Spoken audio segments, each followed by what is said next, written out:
And also, I've heard that people have been getting the Zoruas from the wild and as a buddy Pokemon.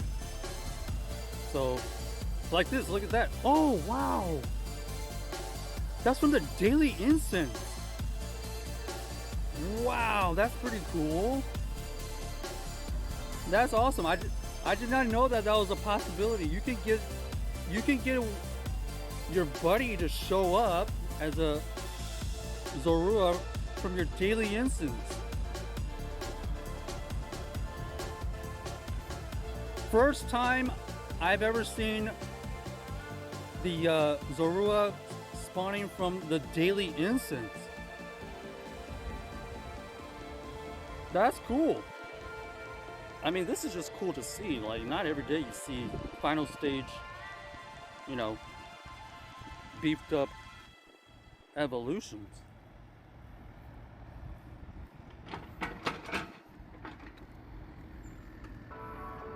You see these kind of spawns here in Texas that often. TexCab, you did get a shiny you needed, which is what?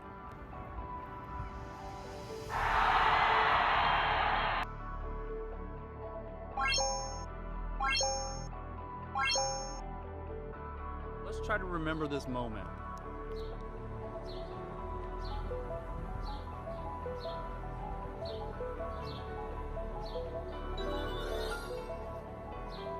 Not bad. Oh no!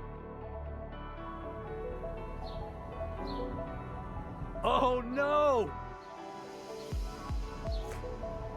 I pushed the wrong button! Oh no!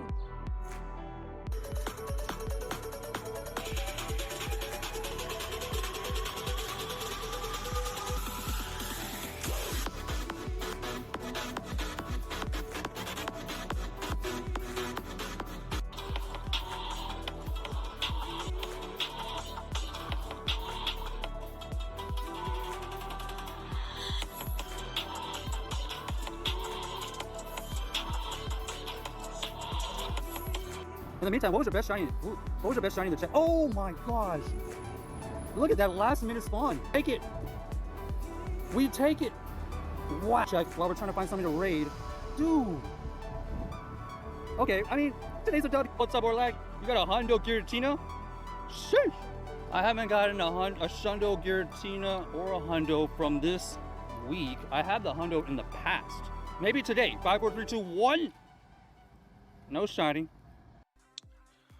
Okay, let's start with Wordle. If you don't know how it works, you just try to find a 5-letter word within 6 tries, and you ideally want to get all green. It's okay. We got a little bit of information. We know it doesn't start with the L or A. It ends with the E. False. I think I got it. False. Oh, come on. Enamel? Naple. What? How's that a... Naple's not a word? Oh, maple. Yo. 100%. Easy.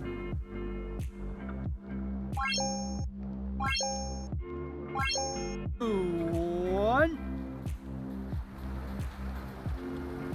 All right, good luck to everybody. Here we go. 5, 4, 3, 2, 1. Hundo. Okay. Oh, not the Hundo. First big batch that I kind of timed up. This should be fun. Can we get some shiny luck? Let this be a good clip, please. Here we go. First page. I think we have 8 eggs. No shiny.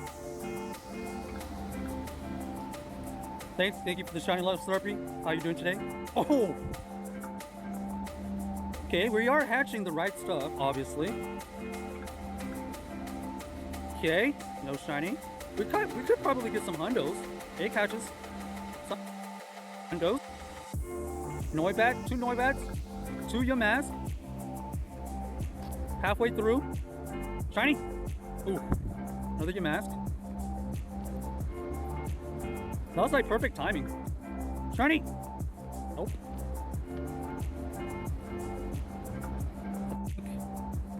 Noibet. Nope. We might have to say goodbye to this park. It's so bittersweet. Do not go into the river, Tex. Avoid the river. I'm sorry, nurse. We've got to do it.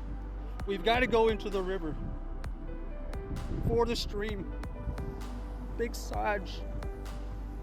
How about Shundo? Shundo in 5, 4, 3, 2, 1. Okay.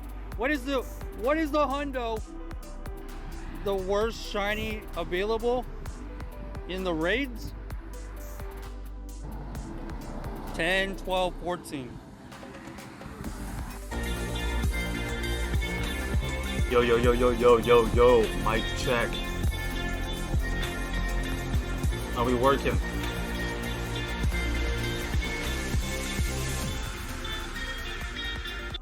Through the field research.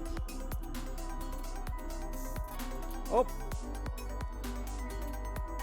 Oh. Yo. Ash is shiny. Okay. Okay. Battle ready. Rock and roll this. Oh. Number 666. Oh yeah. We're done. We're done after an hour. Looks like we are. Let's we see. are done after an hour. We're good. The video's working. Oh, okay. We obviously had to get it right there. That was probably number 60. Okay, video looks okay. Alright. Let's get it going. Wait, What's up, Ashton and Deathcore? Yes, this is a this is We'll let this clip run out and then we'll switch it over. I cannot mess around. We're catching this thing. And it does a weird attack move. And it's like preferable to just go for the greats. I don't know if anybody's trying to get excellent. One? No! Oh my god. Yeah, man. Alright. Whoa, what a afternoon, huh?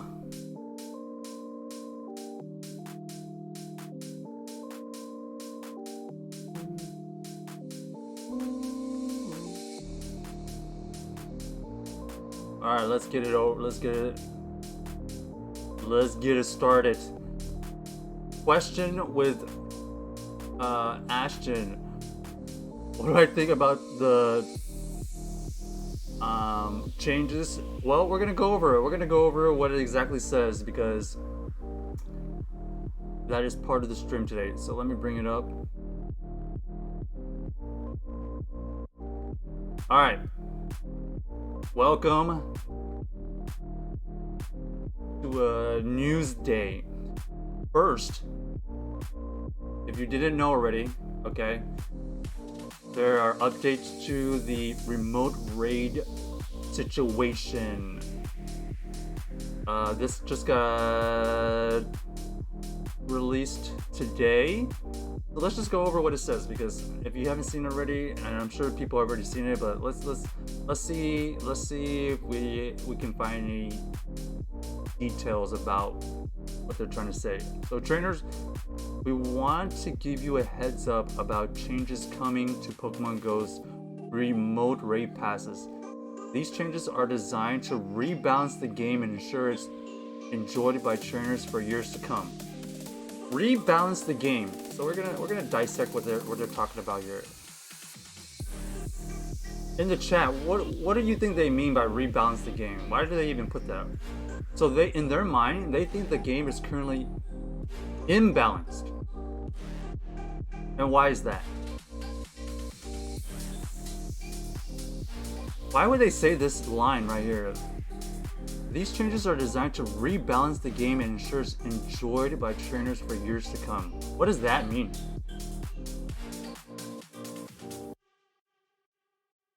They think it's not balanced right now.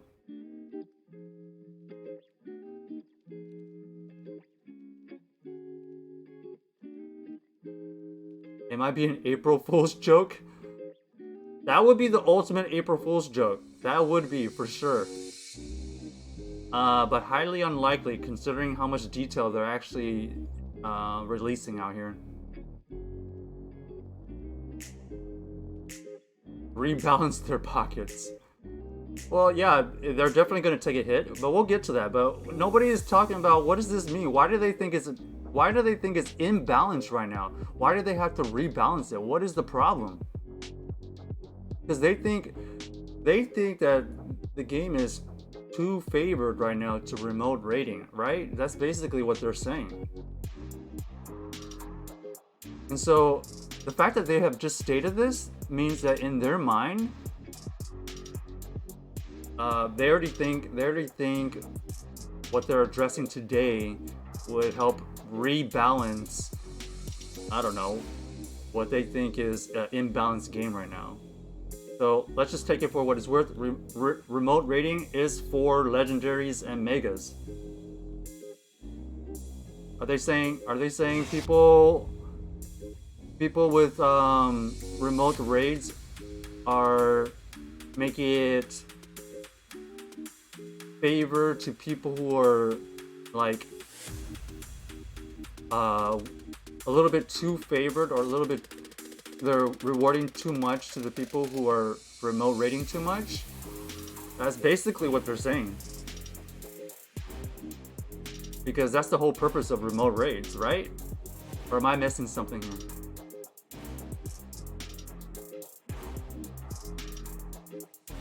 The changes will go into effect on April 6, 2023 at 11 a.m. PT time. So if you don't know what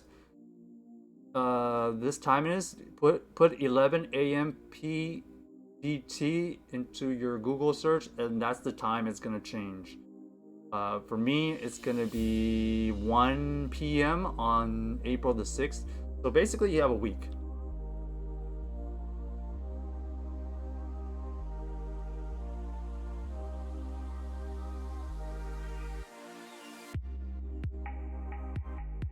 Jasper says 525 for 3-pack. We'll get there. We'll get there. Let's just. I know the headline. The headline is the price increase and the change, but I mean, let's kind of see what they're talking about here, because Pay says make legendaries harder to obtain.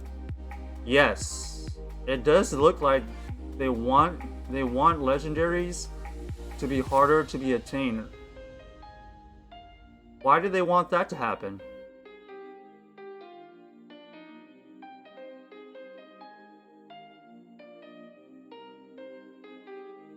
Okay, price adjustments. The price of remote raid pass 3-pack will increase to 525 Pokecoins. Holy! So, I mean, we'll just give it a rough estimate. That's almost a, for the 3-pack, that's almost a, what?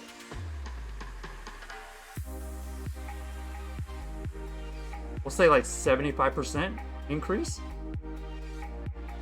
as far as the 3-pack, from 300 that it is currently right now to 525. The price of a single remote raid pass will increase to 195. That is nearly double. That is crazy. Our premium battle pass 3-pack will be added to the shop for the price of 250 coins. Whoa! So not only are they increasing the prices of remote raids, but they're decreasing prices to get the premium, the green pass, the 3-pack, to 250, which is, I don't know, roughly 75 to 70 coins, right, per pass.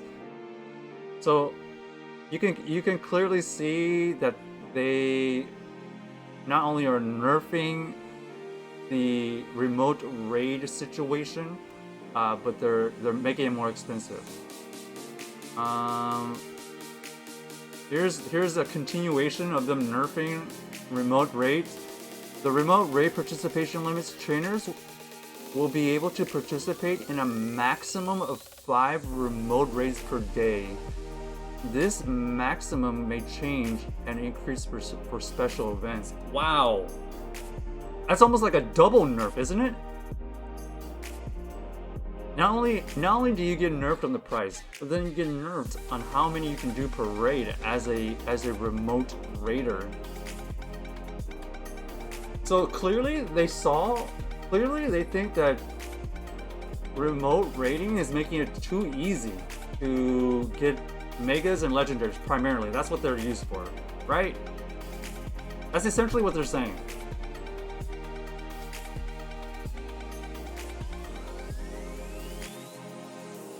But the funny thing is, they're okay you using premium passes, right? Without a limit. So they want you to get, they want you to get legendaries and megas, not remotely, but with the premium passes, essentially. Right? Is that fair to say right now? Remote raid passes will be included in the pool of potential rewards for research breakthroughs. What?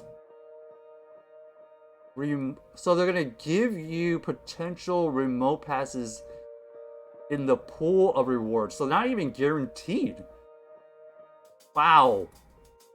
So they're saying that, okay, we'll give you other ways to get remote passes, but as of right now, it's not even a guarantee because it's going to be in a pool of, or unless it's guaranteed in remote, or is this saying remote raid passes are guaranteed in the research in addition to other rewards, or are they saying remote passes are a potential reward amongst a pool of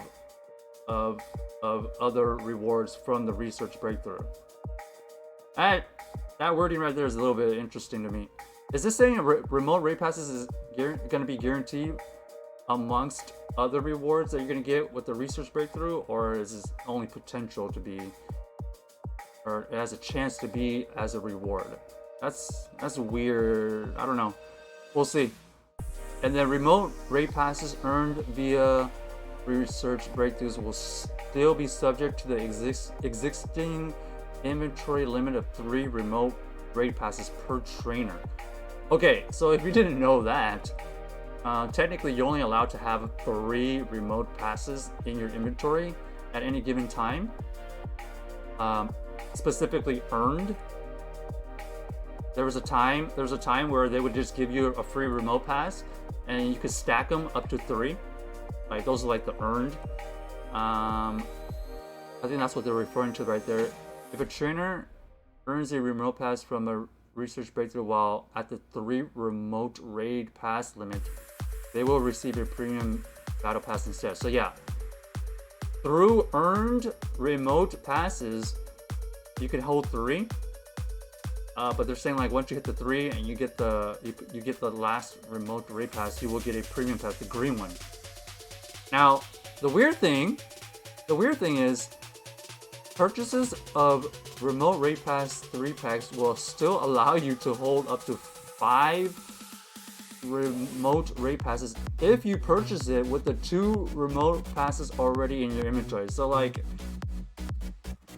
why do they even do that? I don't even understand. Just put it at 5. So many conditional things. So for those of you that don't understand this part, is like you can technically have 5 remote passes stacked as long as you only have 2 currently. So you can buy one to get it up to 5, but you can not get up to 5 if you earned the remote passes. So like, I don't know, just very conditional stuff. This is just another move to get people out raiding in person. I mean, that's the intention. Will it work? Is it gonna work? We'll see.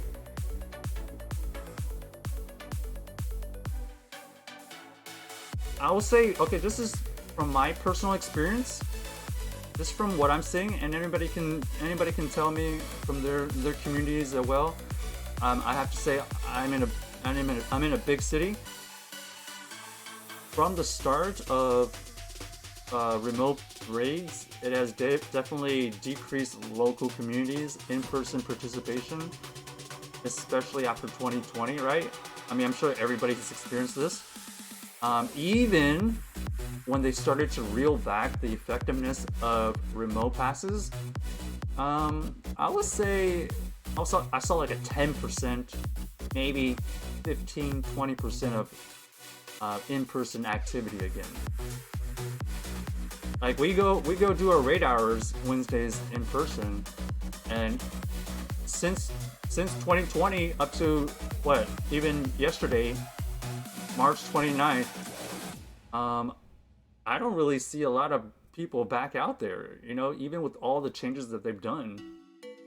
It has definitely not increased participation during raid hours. With the big events, like the Hoenn tours and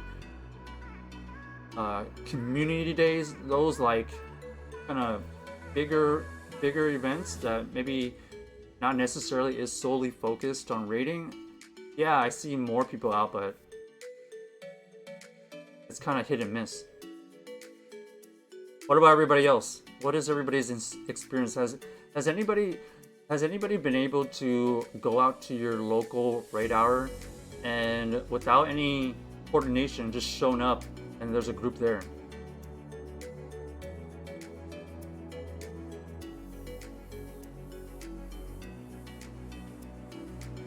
Because if they're trying to do this, right? If they're trying to limit you to like how you get remote passes, how much they are, how many you can do, and people are still willing to raid, right? Is there any other path, especially if you have a pre-existing community in your local community, to show up in person now? Is there I mean, in my opinion, I think part of the reason why remote or raid hours never saw the increased participation is because they still allowed remote passes to be a thing, and so it was never gonna help in person, right?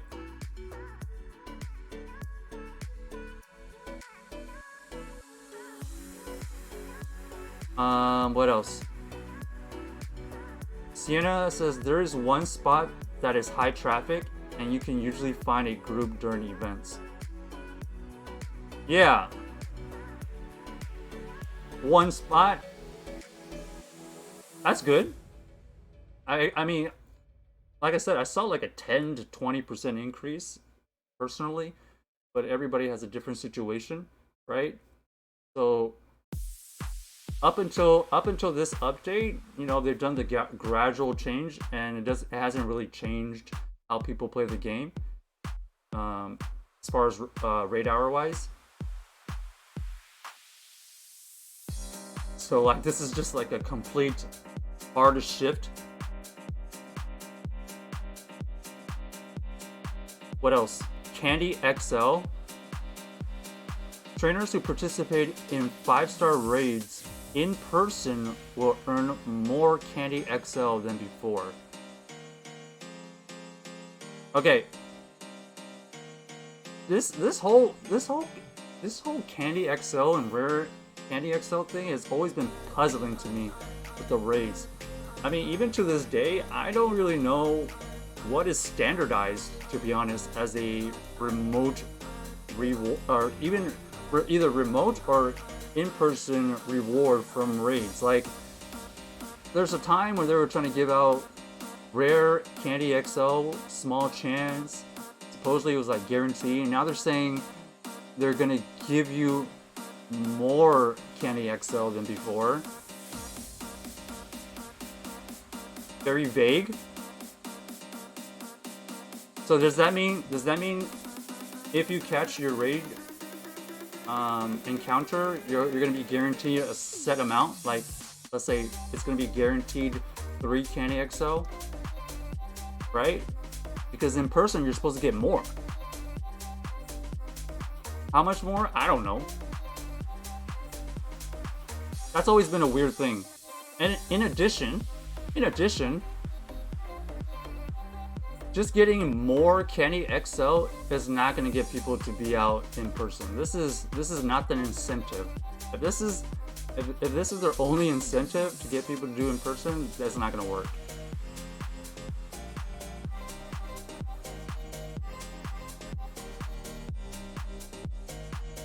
Since their introduction in 2020, remote raid passes have come to dominate the experience of playing Pokemon Go in a way we never intended. Okay? That is true. That is true. But it's also helped global communities. So yeah, you definitely didn't want it to be a thing, but you did it to keep the game alive, and now you've created this global community at the expense of local communities, right? I think that's pretty fair to say. But now they're saying rewarding trainers with additional Candy XL and adding other new features are 2 of the ways we hope to further incentivize playing Pokemon Go in person with your friends, family, and communities.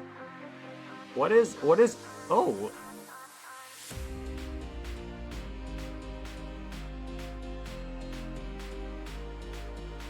okay, the link sends you to a previous post earlier in the month. Our continued commitment to real-world play in Pokemon Go. So, dear trainers, today we want to share our renewed commitment to bolstering Pokemon Go's in-person experience. We have a lot planned for Pokemon Go in 2023, and first we'd like to recap some of our recent updates and share additional updates that are coming. Game updates. Elite raids that feature new or unique Pokemon, such as this week since Regidrago, which was a disaster, are one of the first steps in the commitment. Okay.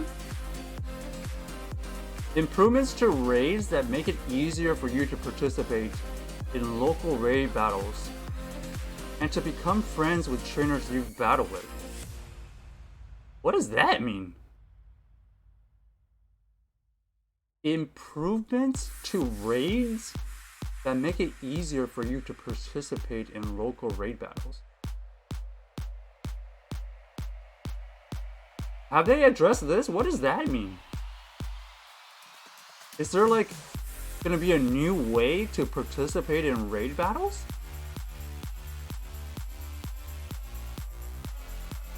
Enhancements to the game experience when playing in person with friends and families, okay?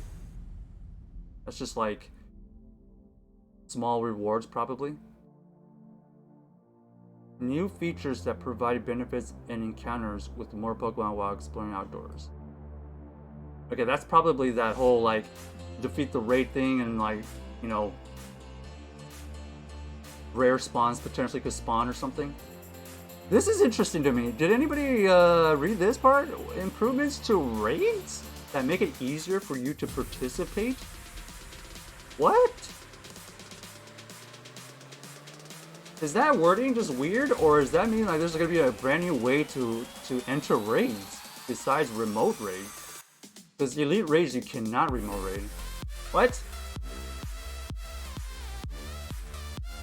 I actually briefly read over this, so it's good to go back. Campfire.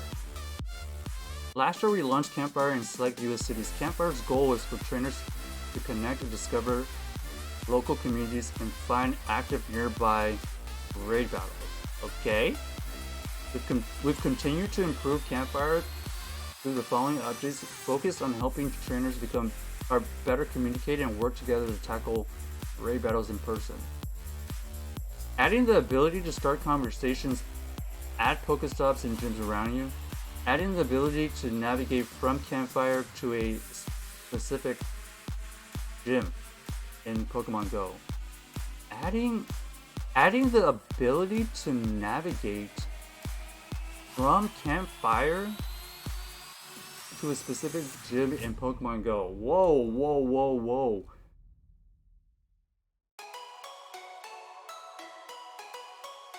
Why is this line like, why is this line and this line feel like it's connected?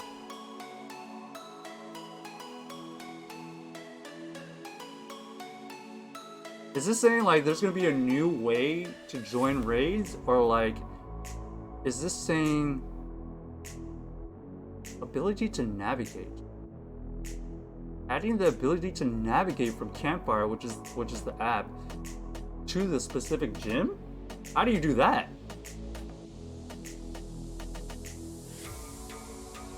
This line is interesting. How do you go from campfire, which is like their social app, to like make sure you can find raids or like try to get a group, to going to a specific gym? So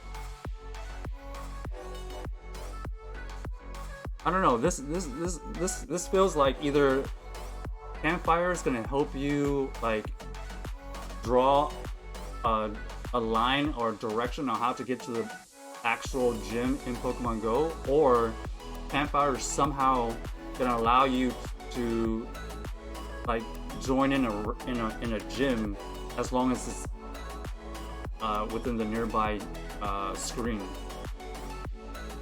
right?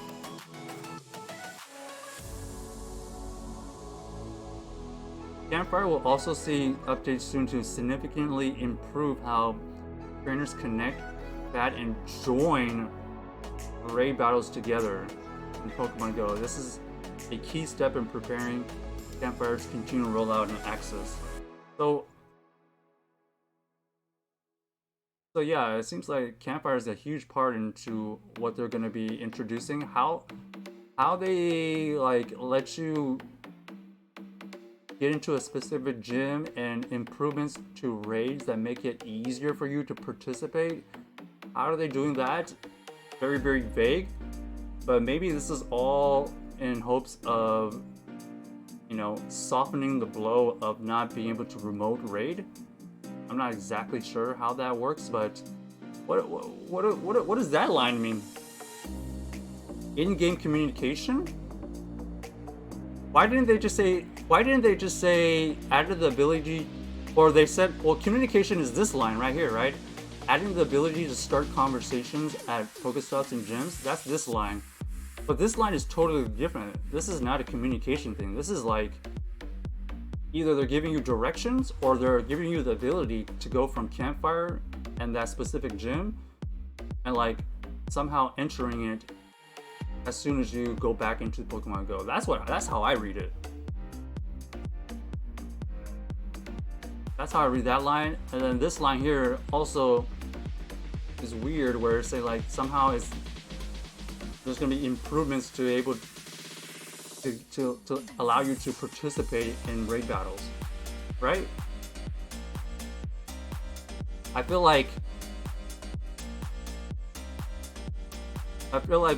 this two lines here are what they're kind of relying on to kind of softening the remote raiding thing. Maybe there's a new feature we just don't know about, but initially, yeah, this is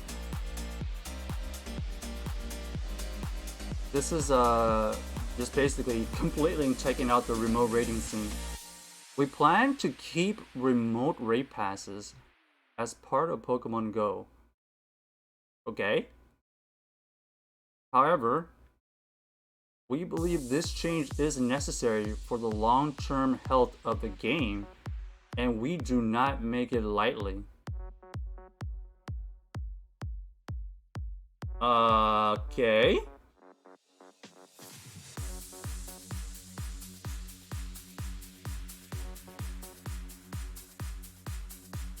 So,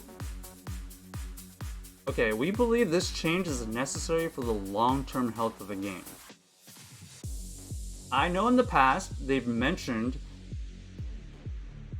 that they want this game to be a forever game. They want the game to go as long as possible. I believe, you know, when they say long term, everybody has such a different number on that. You know, their long term could be like 20 years. Long term to some people might be like 5 years.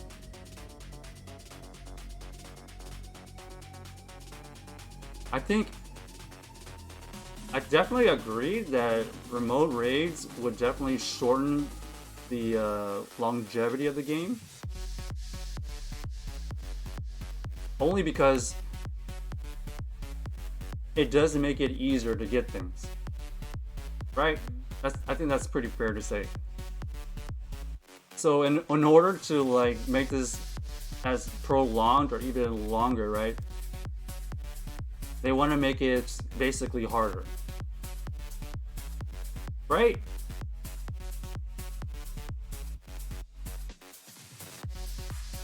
Because once again,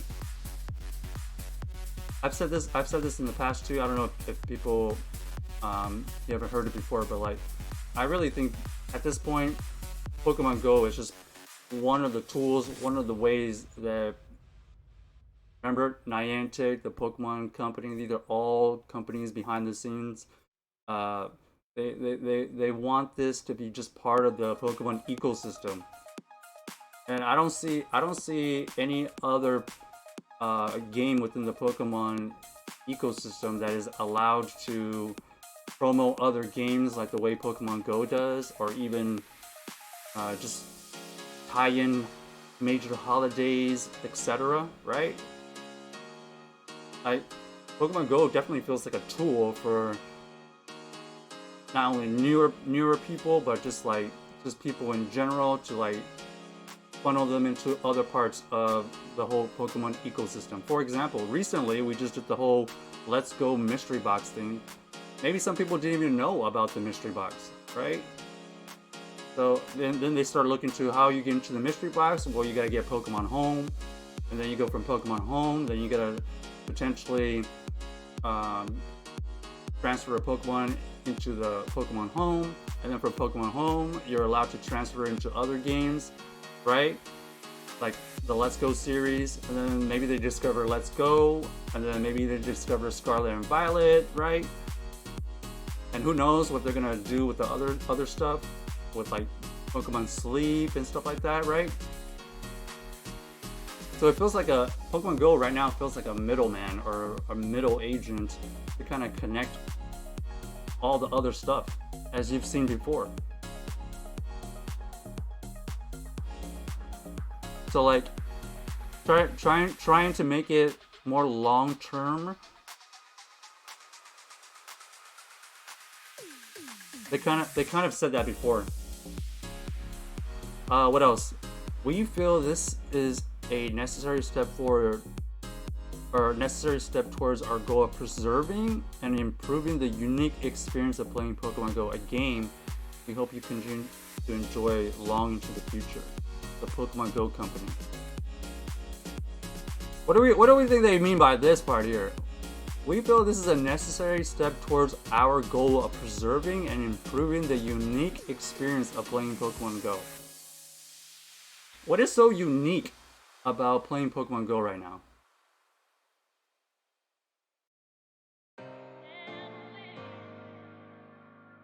What is everybody's take on that? What is so unique about what is this unique experience of playing Pokemon Go right now?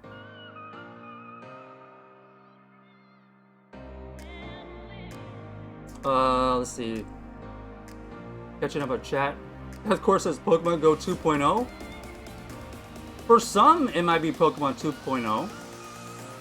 But for the people who started in 2016, this is Pokemon Go original.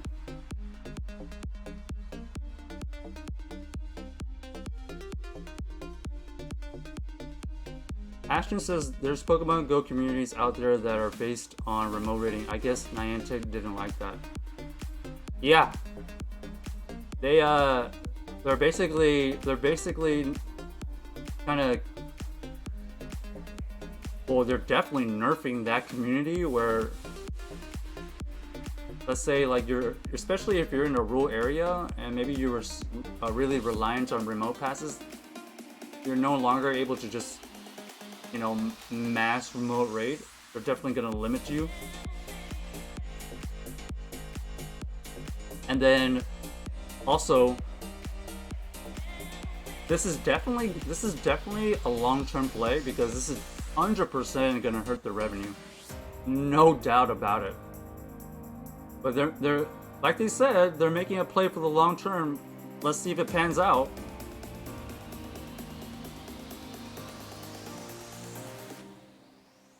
Sienna says the unique part of this game is the in-person aspect. Yeah, that is one part of it. For sure. Because let's just step back for a second. If you have the remote raids, you know, as accessible as it is right now, what is so different about Pokemon Go than Scarlet and Violet? If you play Scarlet and Violet, you can do raids in there. You can shiny hunt. What's the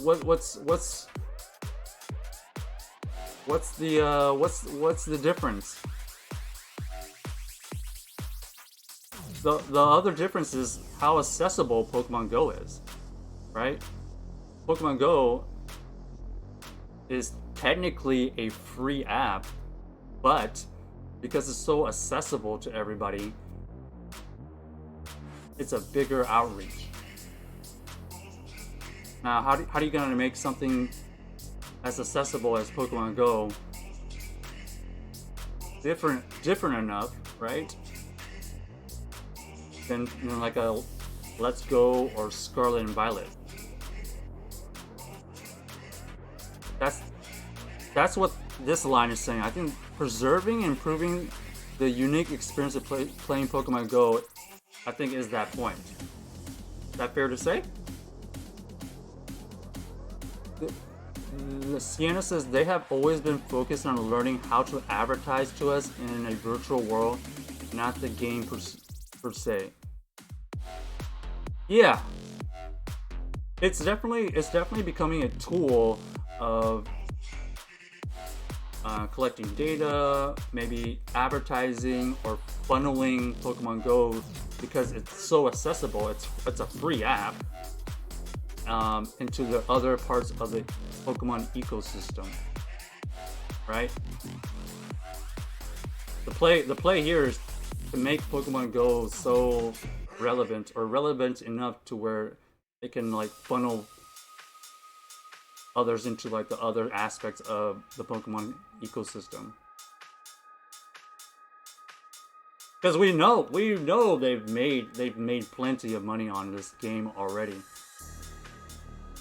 Maybe they're at the point where they're like, okay, they're good. They're good. They just gotta keep it relevant enough to it being a, like I said, middleman or just like an advertising agent at this point. Ashton said they should let people decide if they want to go out and play or play remotely. Yeah. You technically could say that they still are allowing you to do that, but they rather you instead of being a 50-50 decision, they rather you lean on the in-person. Because once again, if you have it a 50-50 decision, what would ever make you want to go in person? At this point, that's a better question. Like everybody right now, what makes you want to go in person to a raid versus remoting it?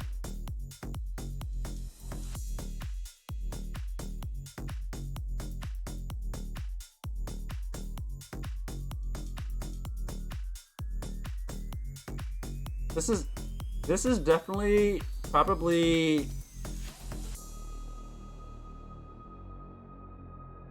I don't know. I don't know. I don't know. I don't know.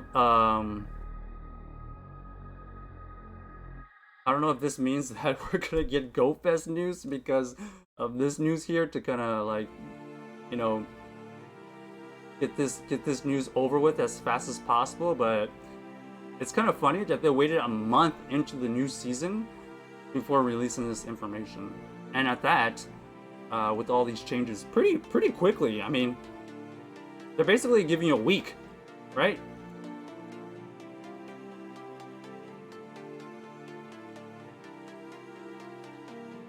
So yeah, if you didn't know, that's what's happening. This is gonna be in effect in basically April 6th, a week, something like that, a week, or maybe like more than a week.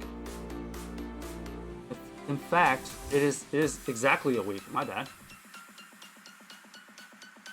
I think a lot of people initially are gonna have I don't know. The people who are using remotes a lot obviously are affected the most. But the people kind of who are in the middle, maybe they'll get more people to be in person, but it's never ever going to get back to 2020, and nor is it ever going to get people in the masses back out. But honestly, this has been in the makings, right? Like, if you've been here before, I keep saying, like, you can see the trend. You can see the trend that has been continually happening. If people are surprised at this point, I don't know what to tell you. Like, not only did it start with like the incense, they already increased the remote pass once. They've already mentioned the effectiveness of remote raids being a thing. Recently, you can see them promoting more live events. Recently, the global Hoenn tour was way different from last year's tour, right? So like,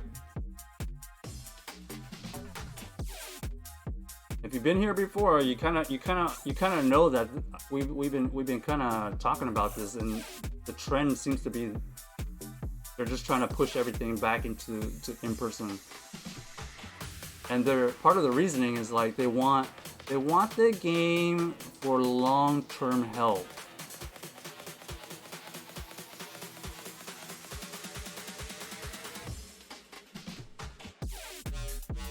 Jay says, how do you think it will affect your streams? Less rating?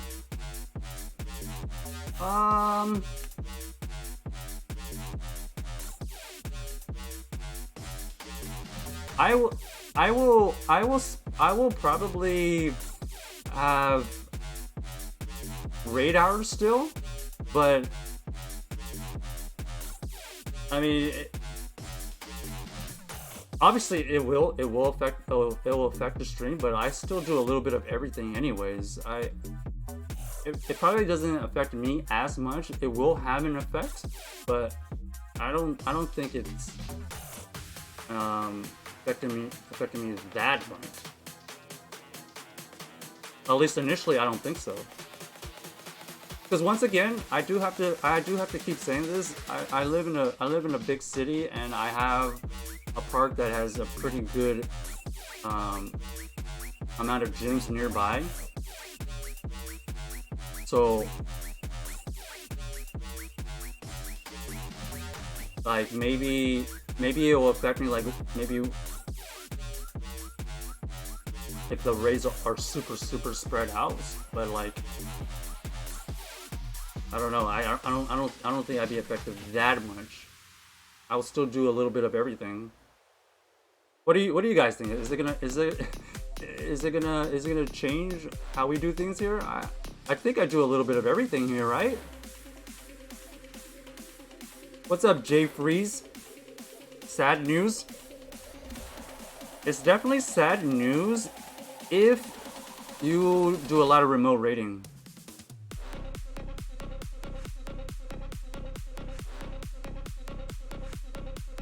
Another question I do wanna ask, just like amongst our community, is like, how many remote raids do people do daily?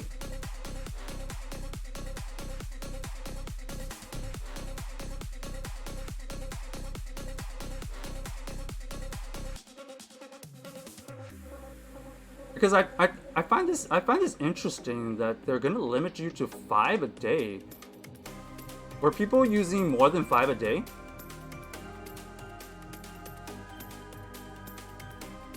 This is kind of wild to me. If this is a thing, if people were using more than 5 remote raids a day, that's why they see remote raids being imbalanced.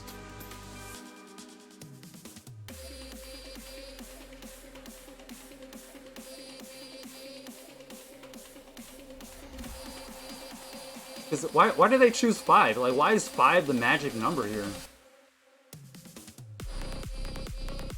Sienna says, yes, or Sienna says, I don't think it will affect me much at all. Yeah, depending on how you normally play right now, the answer will be different how this change will affect you. But it changes the focus. Yeah. Sienna, would you use maybe 1 remote? I don't remote raid much personally. Radar, you would use more than 5. Yeah.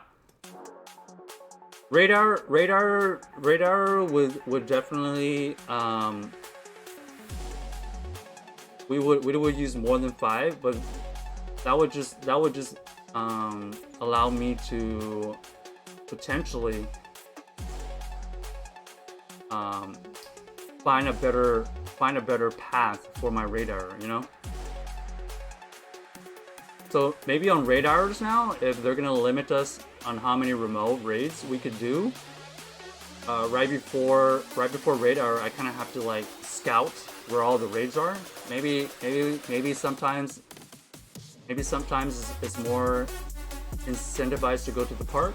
Maybe sometimes it's more incentivized to go to the river to find that raiding path.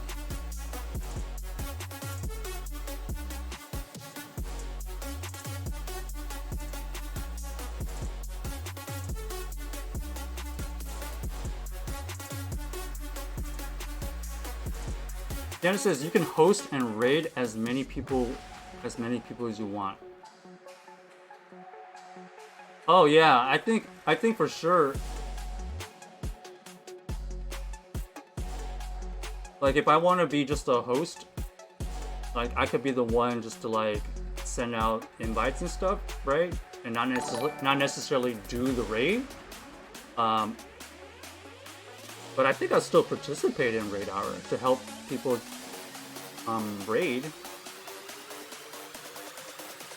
And also,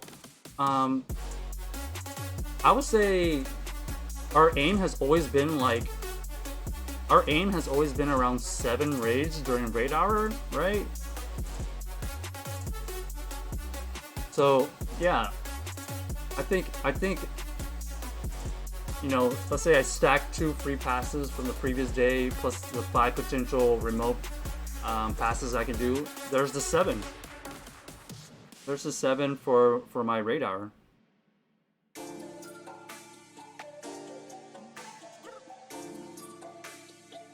What's up, Hoppy? Thanks for the follow. Welcome to the Pokemon Go news today. We're just kind of going over the news, seeing everybody's feedback, reaction to the remote raid news. I kind of just went over kind of like the details of it. Jay says there will be less demand to raid, especially if it's more expensive. I mean, ask for invites. Well, we'll see. We'll see. I don't know.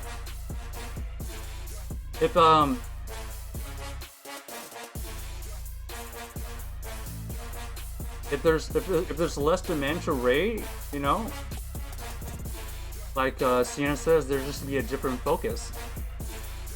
I mean, I try to do a little bit of everything here, right? But I still am gonna do raid hour. I think. Worst case, it'll just be like before 2020 when I would just go to the park and try to get a raid group in person.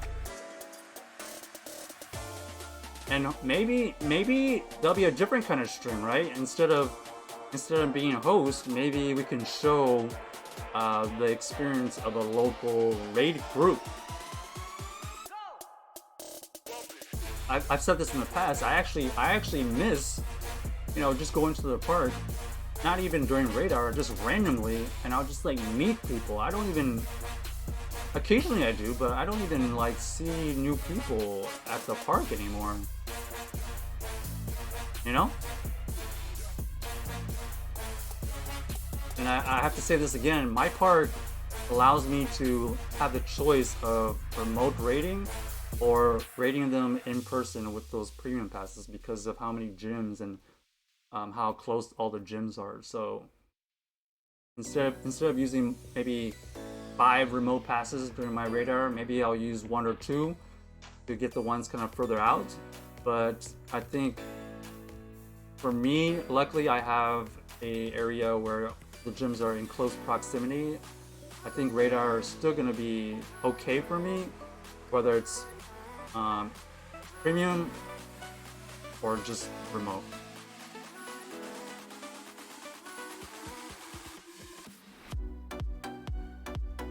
But I agree, it's definitely gonna affect people trying to remote raid in general, right? Because of how big of a nerf. It's almost a 200, or yeah, it's almost a, you can say 100% increase to the price if you just buy a single. And then I would say roughly like 70-80% increase if you buy the bundle, right?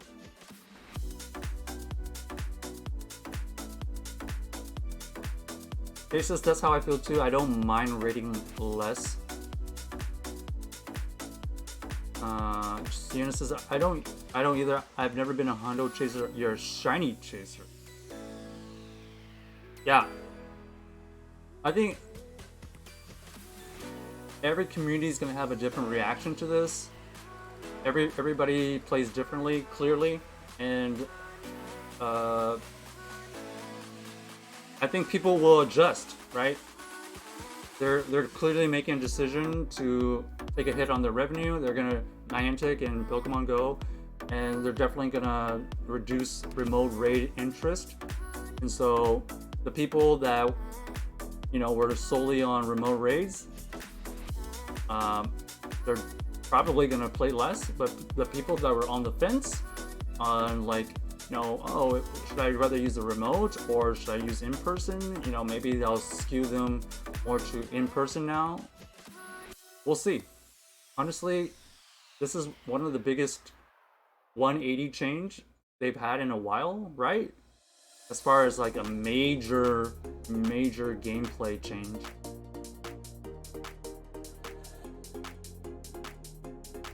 And then we'll see what happens. Our future bank accounts will love this. Adapt or die, just like in life. Well, not to that extent, but yeah, people will adapt, whether they just completely stop playing, or maybe they play less, or they do more in-person ratings. So they're clearly going to change the player-based play style, and it probably won't normalize until after the summer, because I feel like April, May, June, July are all going to be very skewed numbers because of the GoFest events and all these like crazy events that they're going to implement to kind of bolster up the numbers. We'll see what happens after the summer. Let's see where everything settles. But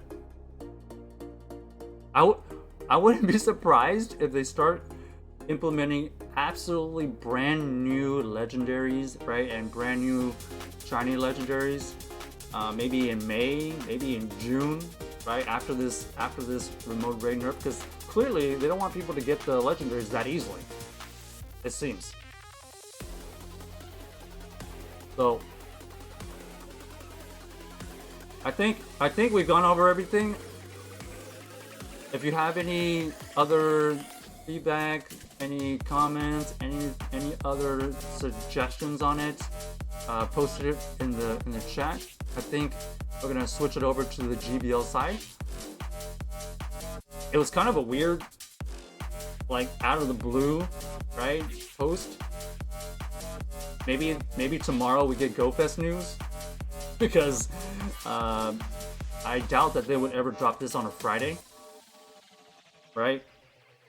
I think they say like, I think like either Friday or Monday is like the worst times to drop bad news.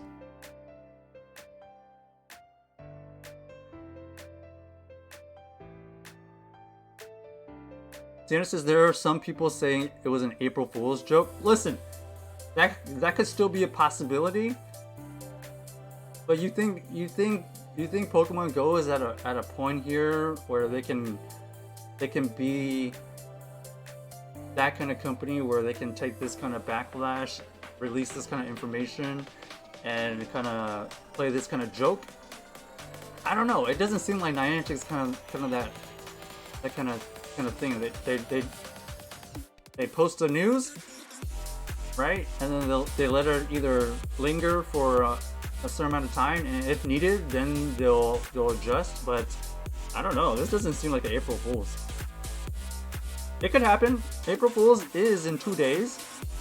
Kind of a weird thing to do. You would think they would do something a little bit lighter for April Fool's, but yeah. Listen.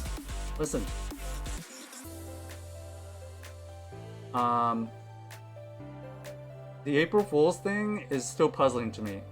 Is it gonna happen? Is there gonna be an event? Is it gonna be Ditto focus? Is it gonna be Zorua? Is it gonna be a combination of both? Is this the April Fool's joke? I don't know. At this point, it feels like that's gonna be an event in itself, right? Not this. If you really think April Fool's joke is gonna replace this kind of news, that's kind of a weird way to do it.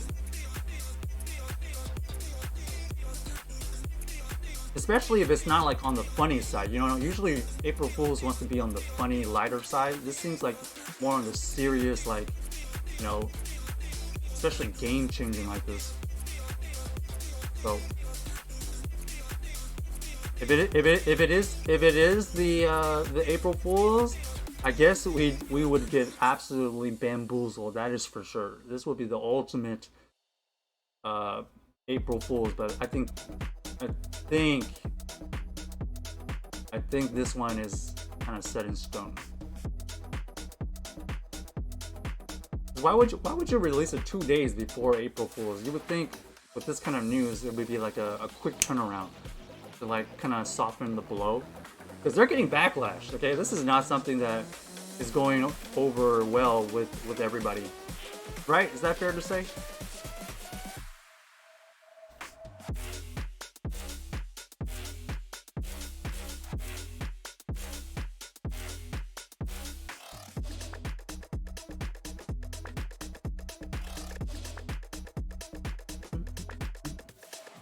All right.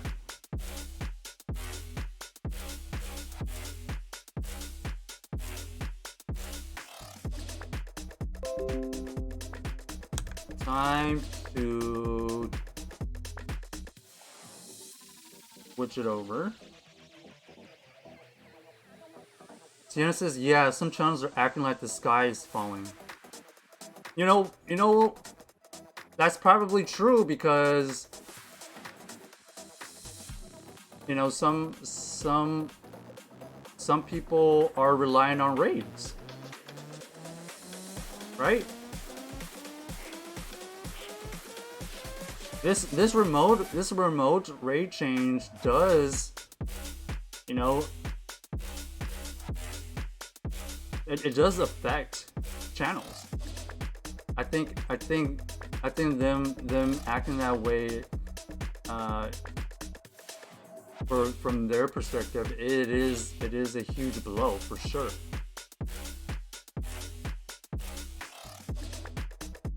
Because let's be honest, people love to see the shinies. People just that's what the highlights are about, right? I've just never necessarily been like a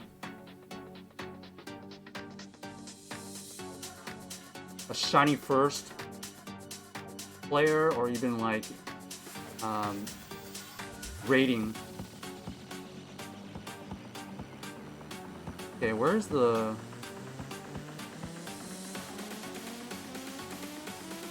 There we go.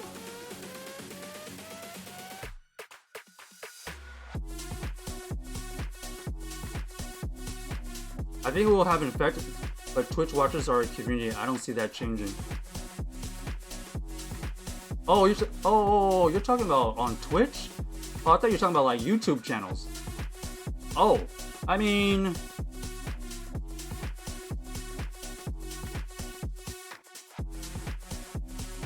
I don't know. I think it will affect Twitch, but yeah, depending on your community, like it is a community for sure.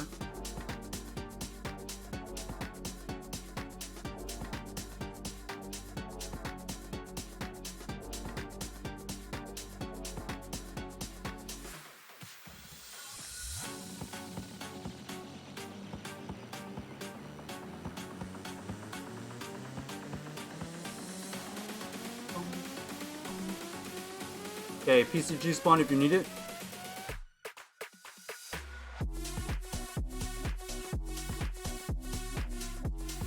I think for YouTube,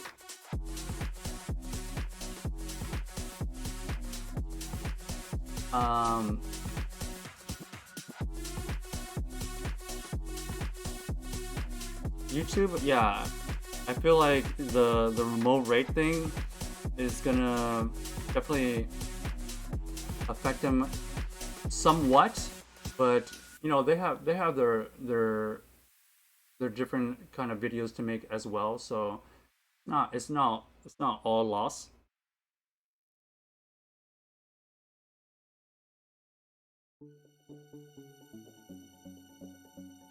Most of the major Pokemon YouTubers are in like major cities, so they'll probably be still able to, you know, get to the raids and stuff.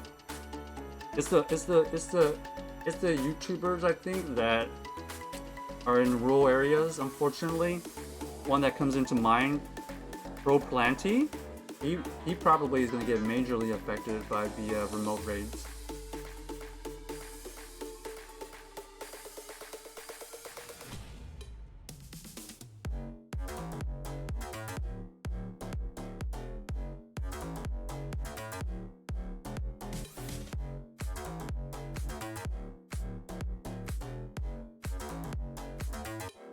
Dana says you got 3 shinies today?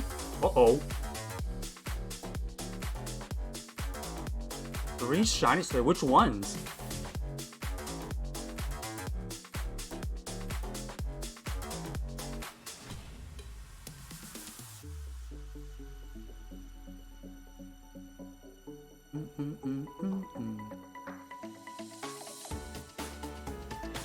All right.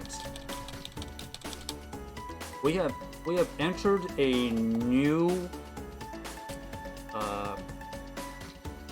GBL Cup, or different set of leagues. It's kind of like the absolute 2 extremes. If you look in GBL right now, you can do Master League Open, or you could do Little Cup, which is 500 CP and below. Now, before I decide which one to go into, I just kind of want to see if I have anything useful in Open Match League. Oh, by the way, let's do our daily buddy heart just in case. This is everybody's reminder. Get your buddy heart in. I think I already did mine for today.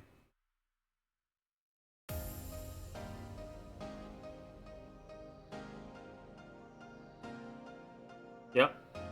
Looks like I already got my buddy heart for today, so I am chilling.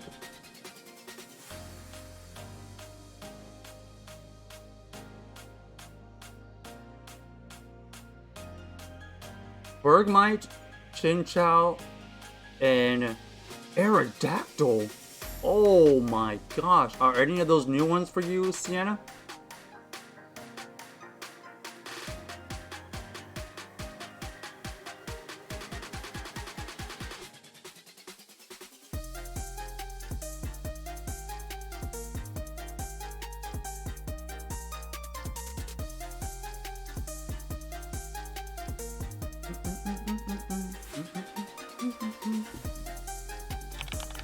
Okay, so I'm just gonna do a little bit of a searching around. Let's see if I have anything useful for Master League that I have 100% that I can even get to level 50. I don't anticipate having a ton of stuff, but I know I should have Melmetal. But do I even have a team that can be revolved around the Melmetal? Let's find out.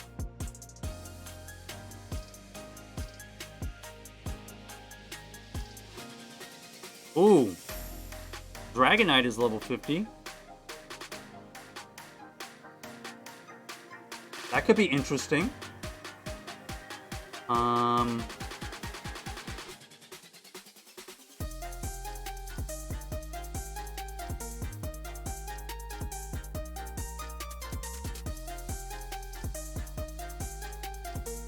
Huron. Do I have...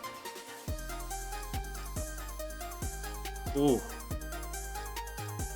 I do not have enough Huron XL to get us to level 50. Giratina. Ooh, technically I have enough XL to get the level 50 Giratina. Okay.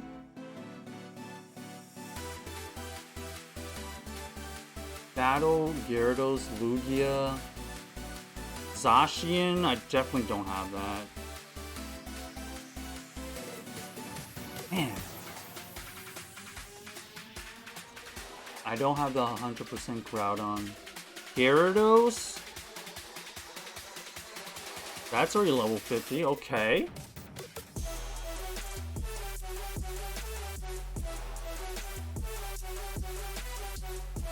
Bergmite was new? Man, I don't have the Bergmite. How did you see a Bergmite nowadays?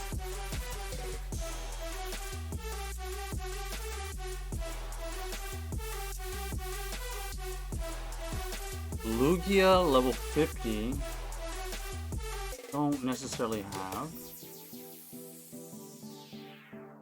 How about Mewtwo? Technically we could do a Mewtwo. Look at this.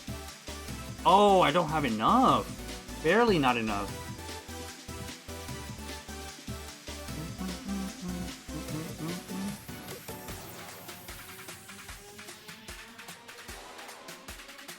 Okay, apparently Shadow Mewtwo is pretty decent. How goes my Shadow Mewtwo?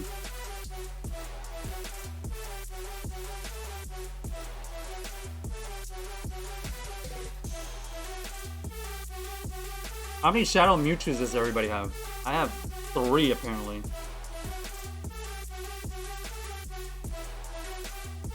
Oh, but I don't even have enough XL.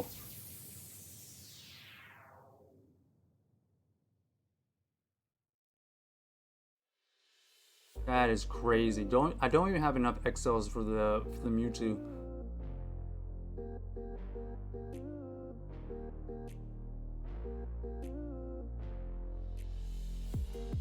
Aerodactyl's around and so is Bergmite. Bergmite is common for you right now? I have not seen a Bergmite in a month.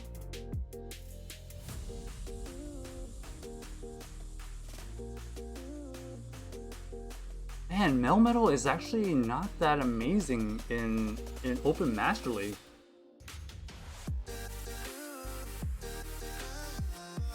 Open Master League is all about Mewtwo, apparently.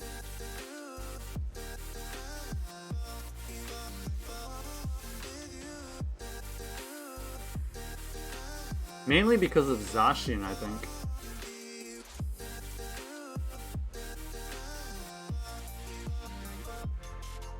Okay. I think I'm gonna give Little Cup a try. I don't think I have the level 50 stuff available from Master League.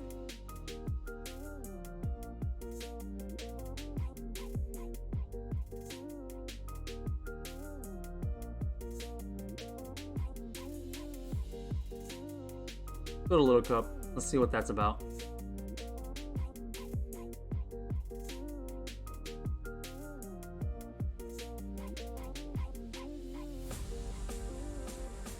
Okay, Little Cup.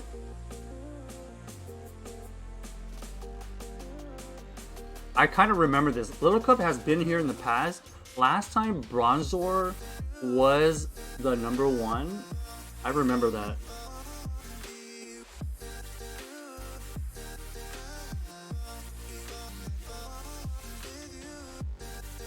I remember Bronzor being a thing because I made a Bronzor last time Little Cup was around, or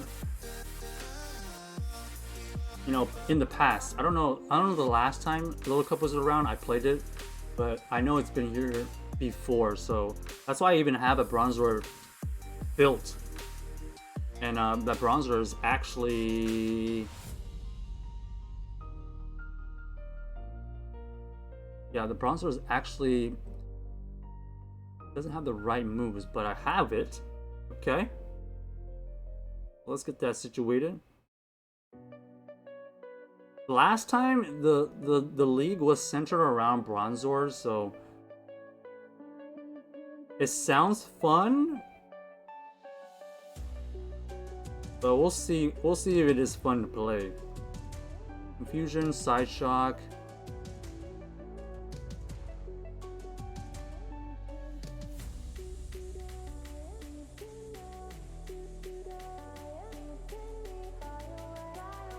Okay, what else are we gonna use?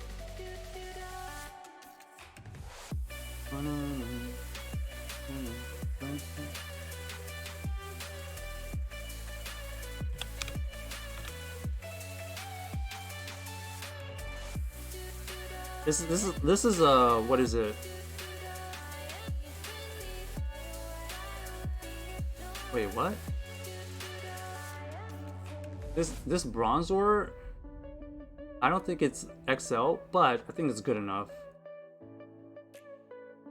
Good enough.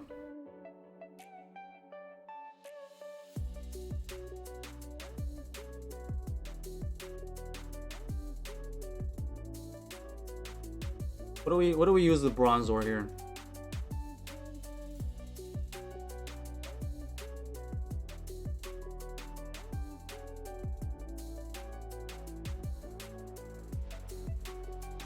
Maybe I still have stuff from last time.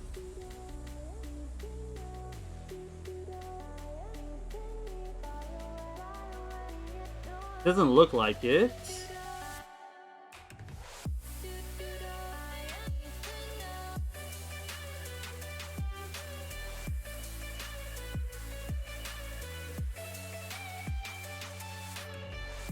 Oh, you know what it was last time?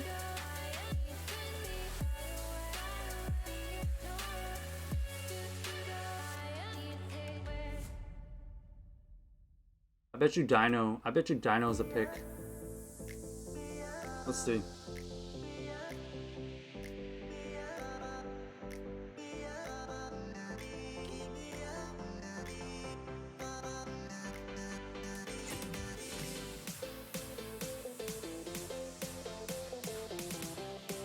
Yep.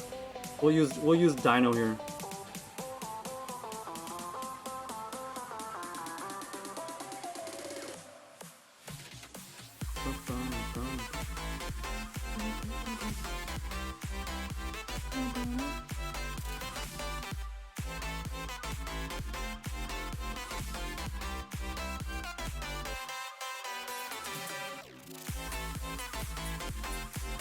Okay, so we got the good old Dino and Bronzor. Gross.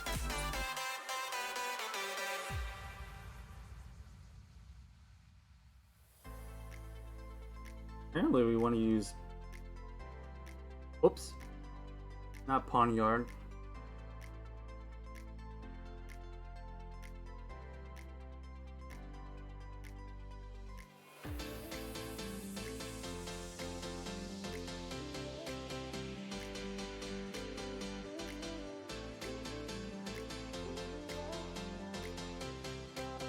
Maybe we can use...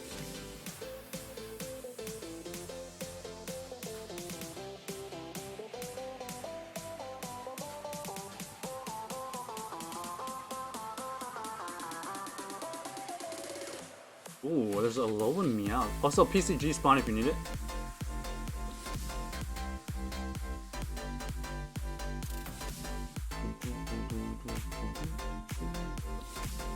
Zigzagoon. Zig.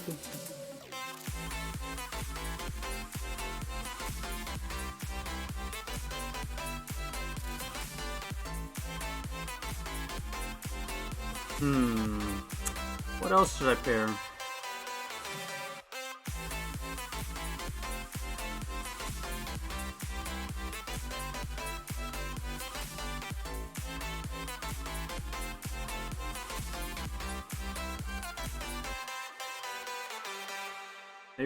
Maybe we use Shelmet just to spice it up a little bit.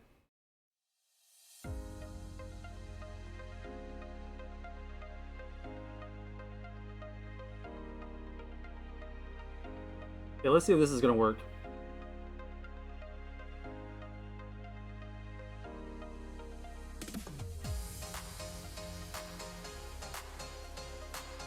This is such a weird team.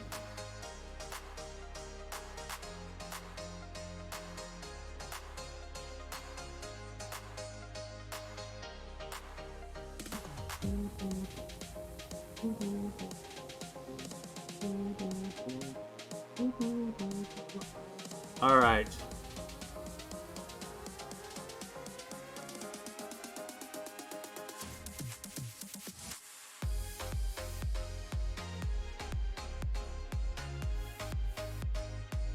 We have settled on this team right here. But how do we want to play this? We use Bronzor.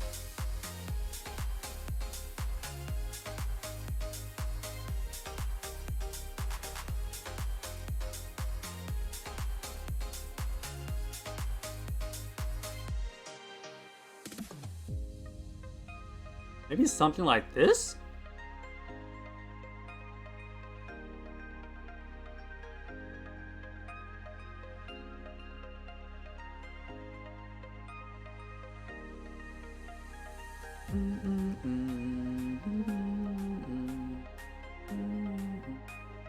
Okay, I think this is the team we're gonna settle with.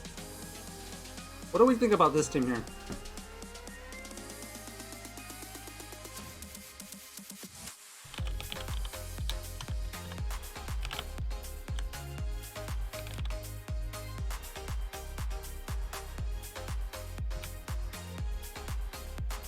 Is this a winning team or not?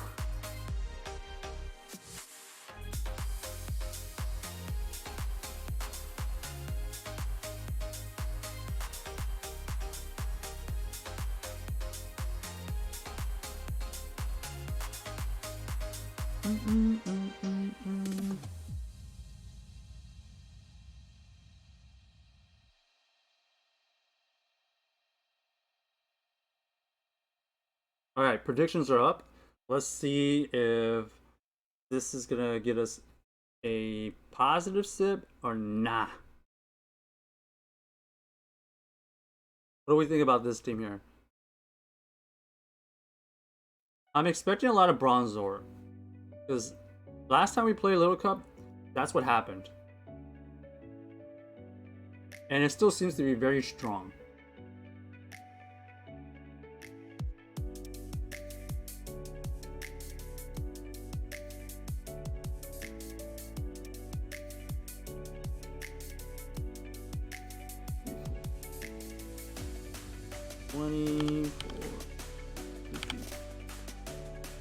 Okay, here we go. They said it should be a good team. We'll find out. Stay tuned. We got 1 minute for the predictions, and then we're gonna get started here. All right. Let me just imagine in my mind. Soulmate kind of needs to worry about like probably Bronzor. Okay. Let's go.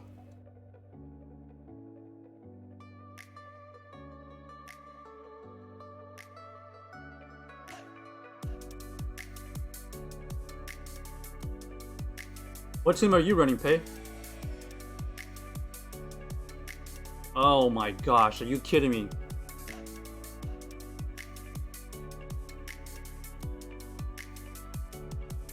You gotta switch out. This thing has a fire fast move.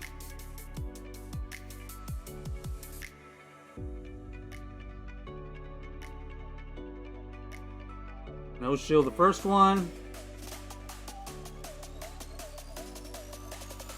Wow.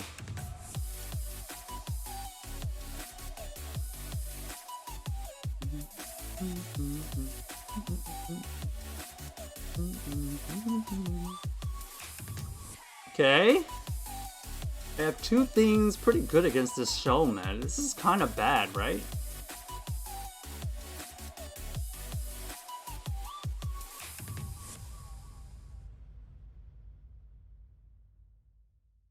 I think I gotta hope that they don't go for the Brave Bird, because this Ducklet could potentially know Brave Bird. And like Bubble Beam or something. Oh.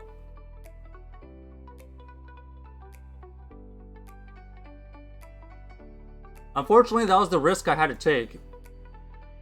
This is GG's.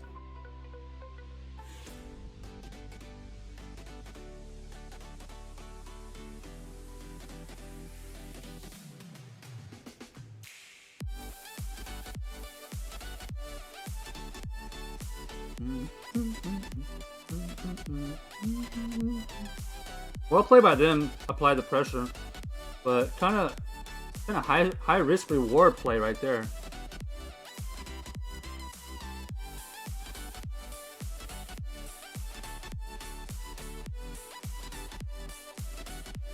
I was just gonna say they most likely have a Bronzor in the back, right? But because we're debuffed, we're not gonna be able to win this.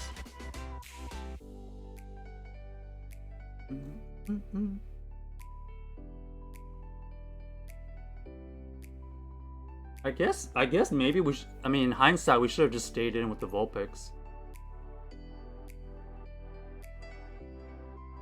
We'll just let this go. This is a lost cause.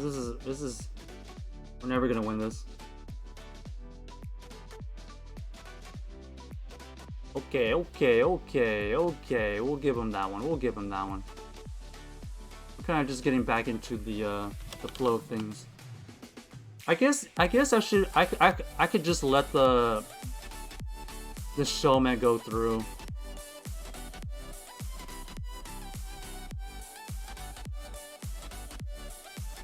They says my team of Ducklet, Vulpix, and Dino works pretty well in the lower rings. I mean, you have two things good against the Bronzor, so that seems like a solid team. Okay, Wooper.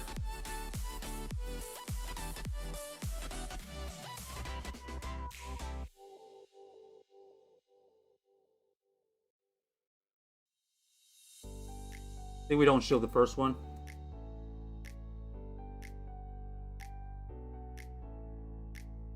Let's just go for the bug buzz.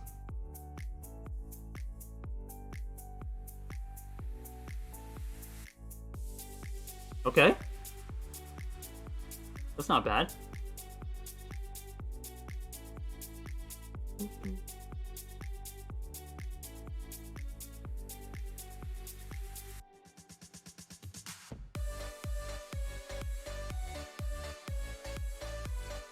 They decided to stay in, so what do they have in the back here?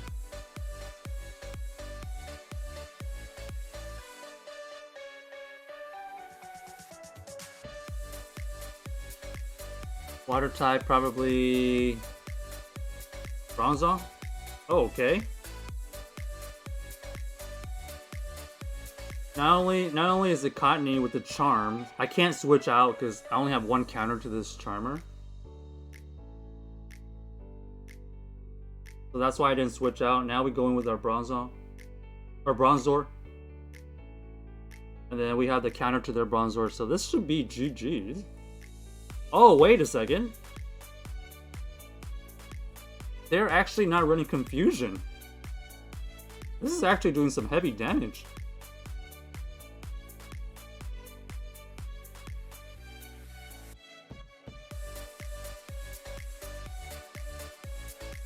I'm gonna max shields because their fast move pressure is actually pretty wild.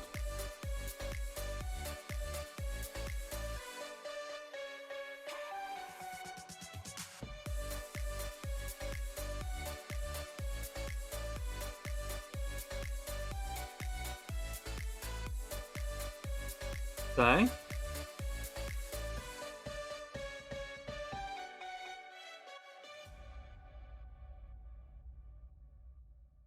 So I let this go because I mean this dino had no shot against their Cottony.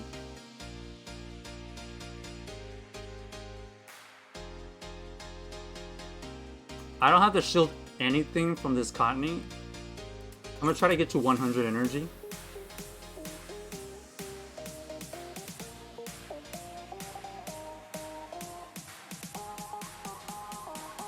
Actually I just farmed down. What am I talking about? I'm gonna farm down and have the payback.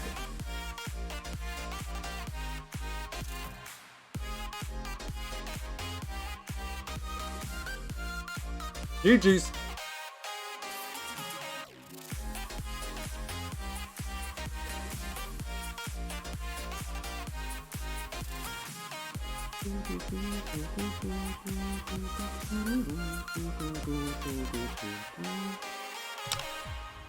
Hey, what's up, Clutch? Hey, Tex, how you doing? Been in here since you started, but was watching the baseball game. What baseball game? No worries.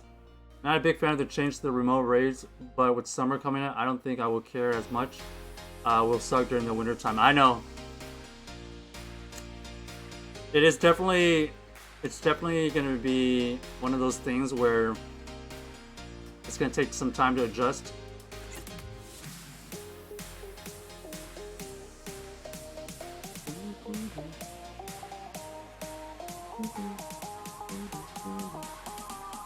Blue Jays and Cardinals? You're going for the Blue Jays, right?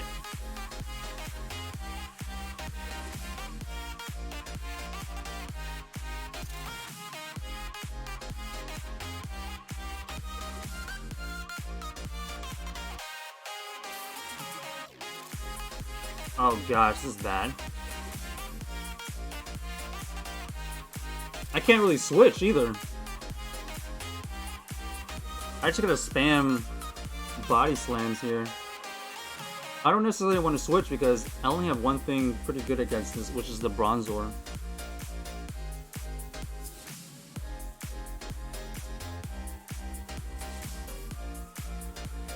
I think I let it go.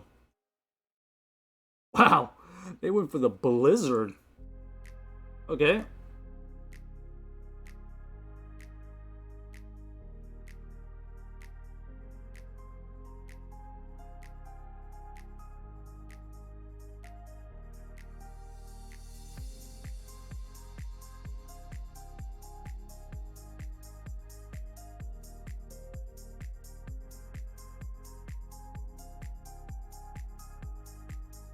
Maybe we get a shield back here.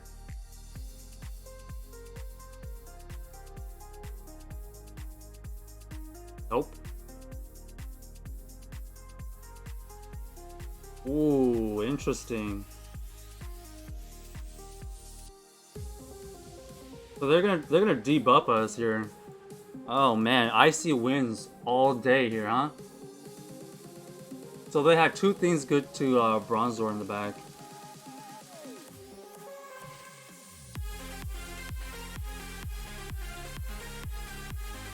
Let's see how much bulk of this thing actually has. We get a shield.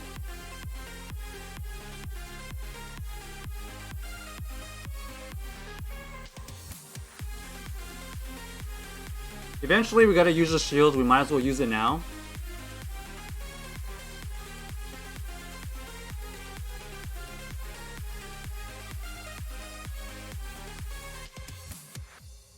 Okay, the idea here is to get the last shield. Maybe if we get to another side shock here, we can take him out, but we're debuffed so much here, I don't think it is enough.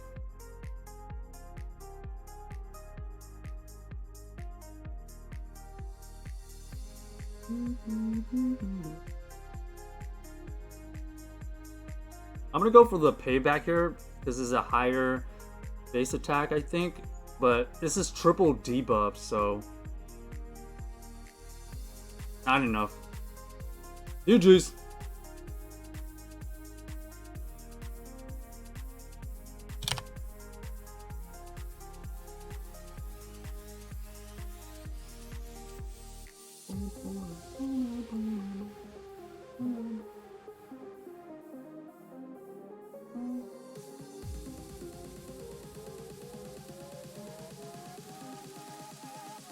Maybe we start with the dino.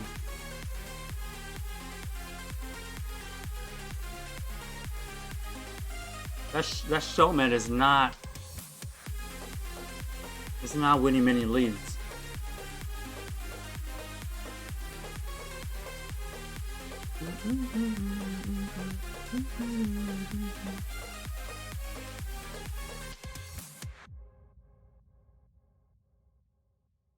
Okay.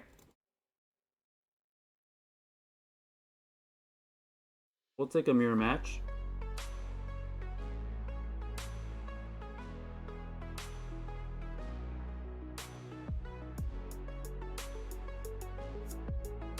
I'll actually let it go, because we'll get a head start on the Bronzor energy.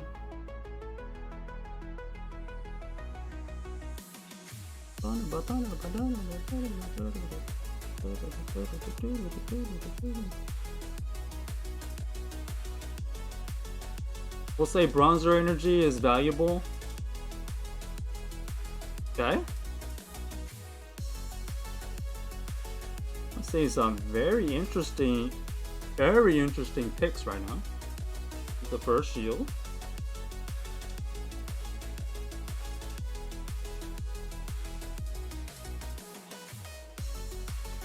What move does this thing have? I don't even know.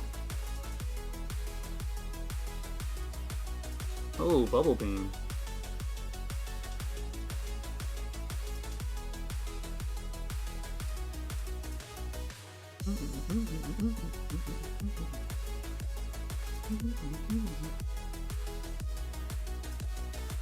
Okay, let's see if they go for that Bubble Beam bait again.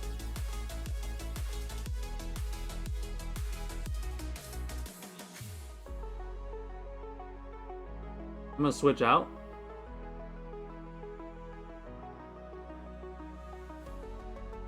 Let's see what they have in the back. We'll save that Bronzor for whatever else they have. I really don't know what they have here. Oh.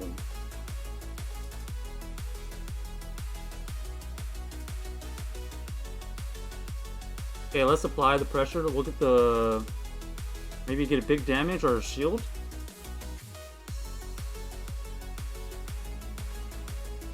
Oh, and we get a defense. Oh, that's good.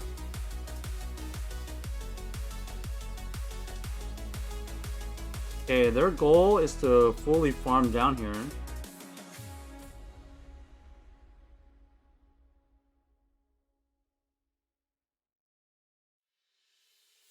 Do I shield here? Okay, we'll go ahead and shield.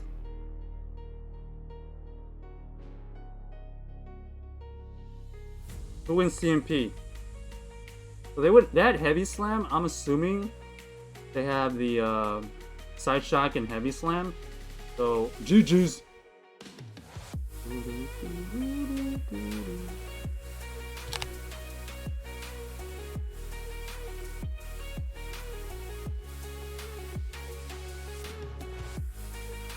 Let me refresh something.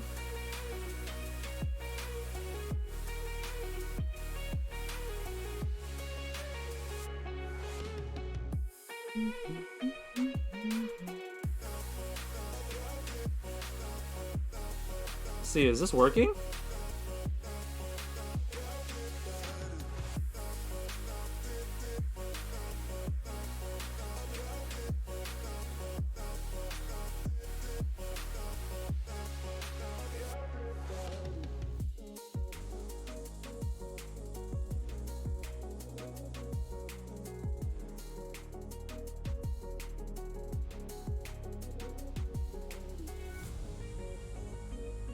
There we go. If you have any channel points, you can redeem some blurbs if you need to. Let's keep it going.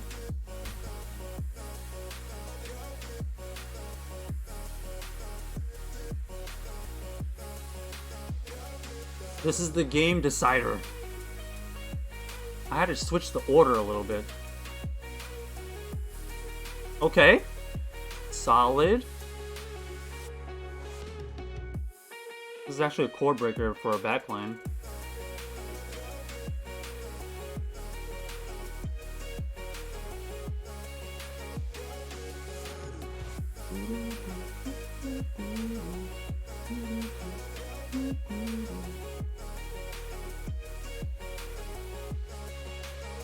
Alright. Gonna guarantee the lead. Let's see if they shield here. There's no way they shield, right? Oh, wow.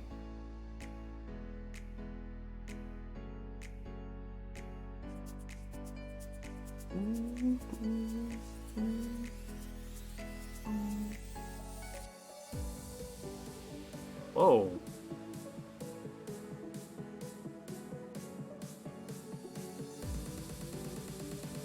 Okay, we got them to use some energy.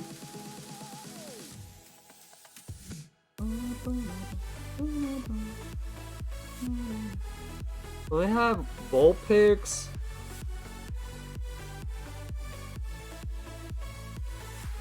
I'm gonna match them.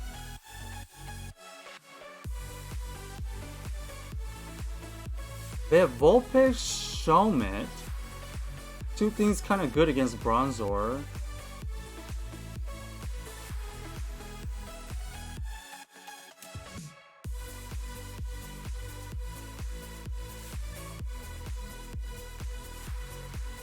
Three things against Bronzor pretty decently.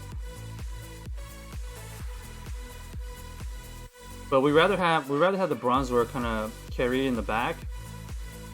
So let's see. The goal here is to hopefully get this low enough to where I can like just farm down with the Shelmet. Because the idea here is I want to be able to switch out and kind of reset this debuff. So I'm gonna shield here, kind of maintain some health, waste some time.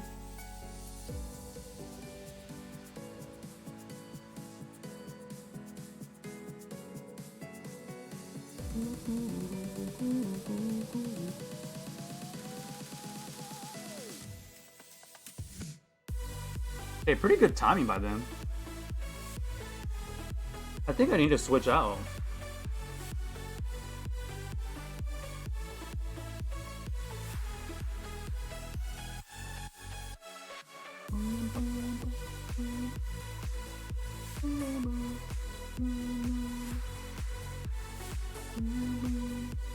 All right, I have 2 body slams here.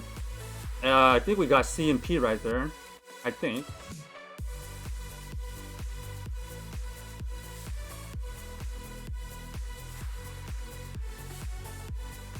I was gonna go for a bug buzz here, and GG's.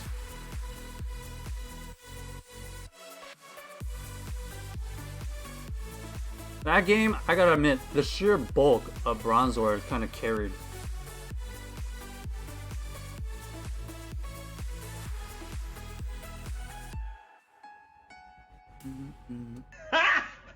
Got him! Got him!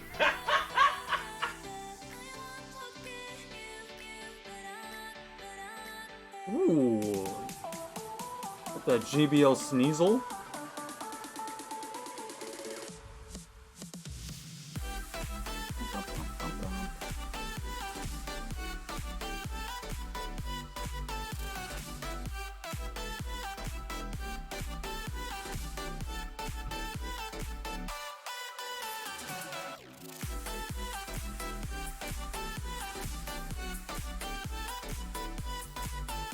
Hold on.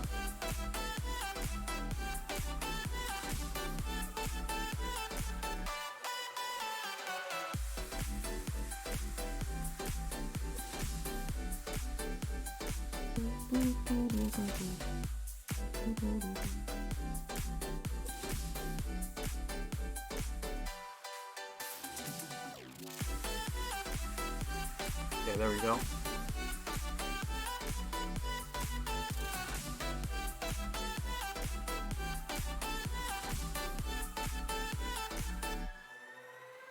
$24.60. So yeah, like Little Cup is interesting, but like feels like Bronzor is a little too strong, but then the meta could shift to where like people are just hard countering the Bronzor. So we'll see what happens.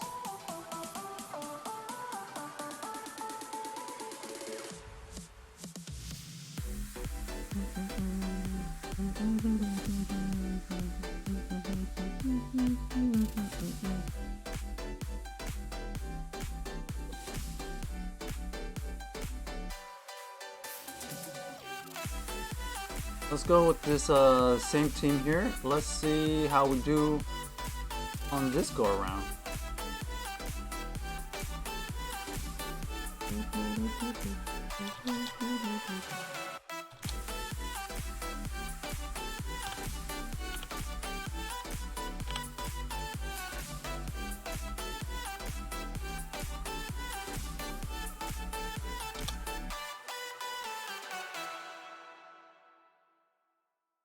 Okay, what do we think about this team?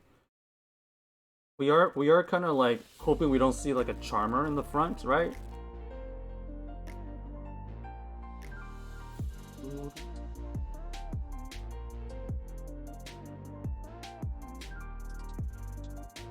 What do we do when we see a Charmer? Unfortunately, I think we just lose.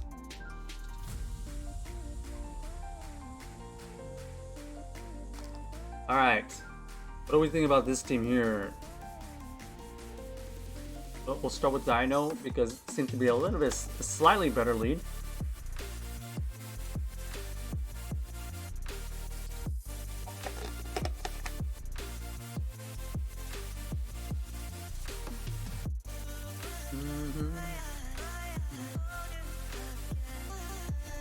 Got the Dino, Showman, Bronzor. Still kind of figuring out how it works.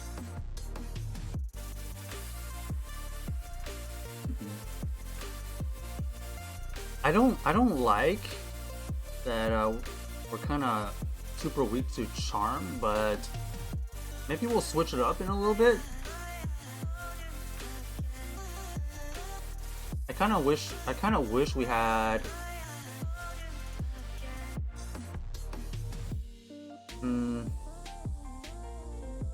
We'll play this out. I don't like how weak it is to it. I want a little bit more versatility.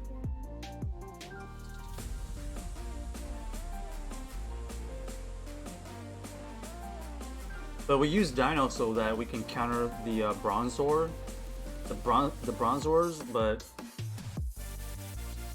sometimes it doesn't line up.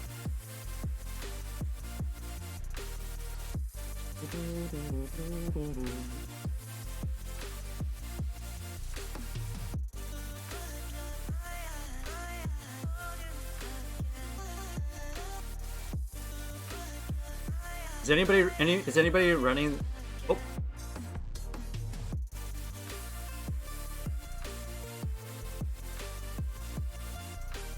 Uh-oh.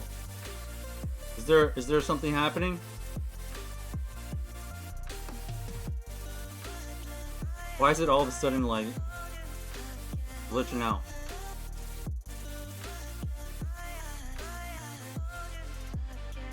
Did they truly break the remote raids?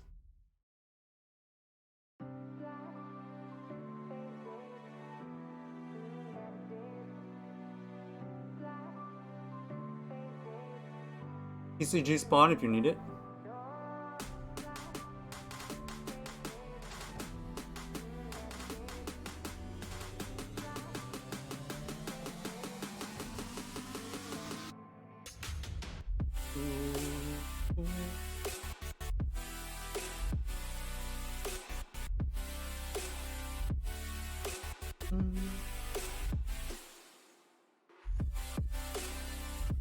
Alright, if we can avoid the Charmers in the front, this team is really solid.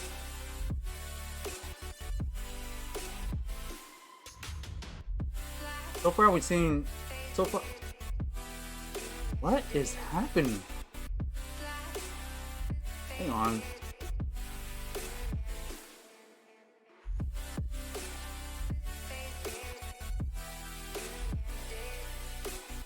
What is happening right now?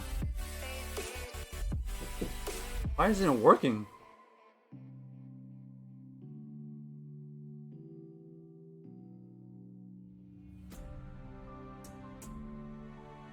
Too many people are trying to get in their last minute remote passes in, or what? Also, I guess a strategy is to like stack up on 5 remote passes, or maybe, or at least get 3 before it goes away.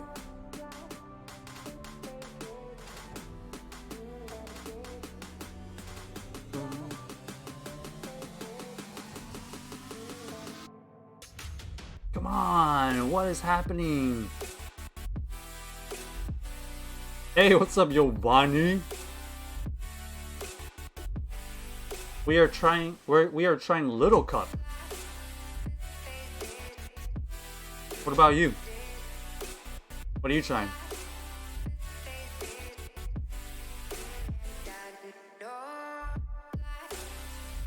I don't know, the game is just not working.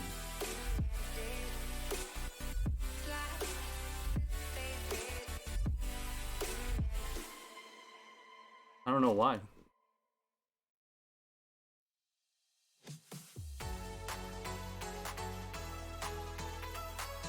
It's just like stuck.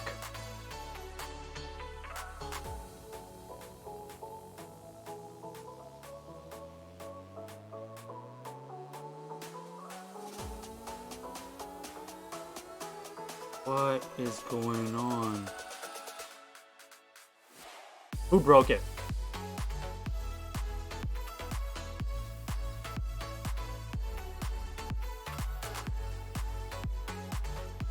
Giovanni says, me and my friend were making a video, we got 50 viewers. You were making a video? What video?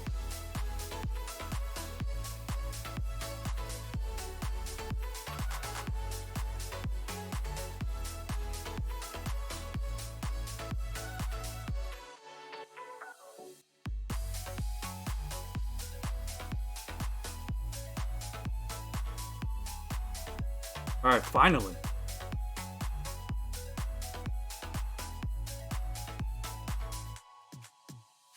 Here we go.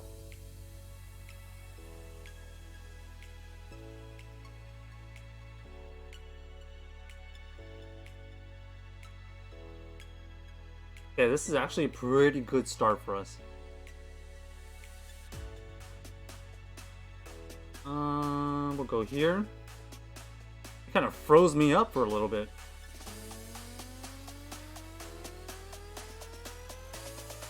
We might actually have to play the 2 shield right here.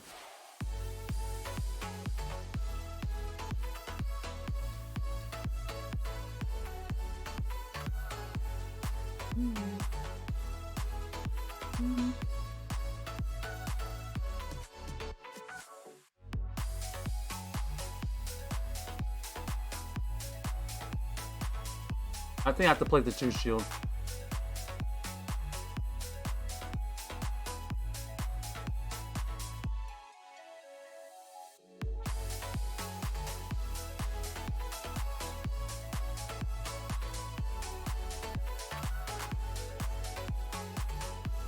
Okay.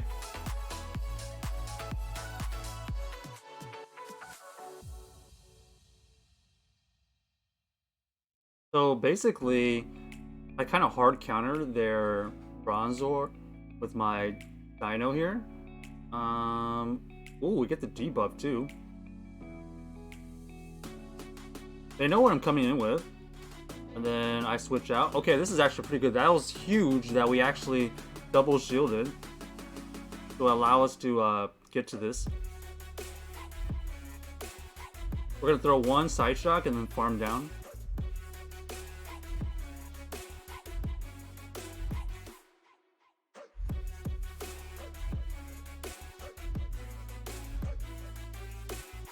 Their Bronzor has a ton of energy as well.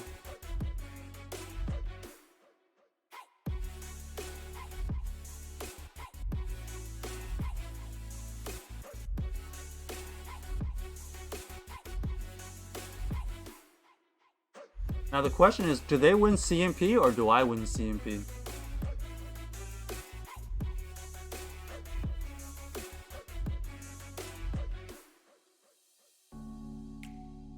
Alright, so far it looks like we win this. Alright, so we force them to use energy here. We should be okay.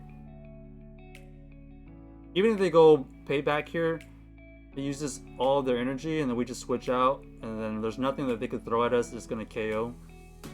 For science, let me see how much body slam does. How much does body slam do? Oh, they actually go for the shield. Okay. GG's.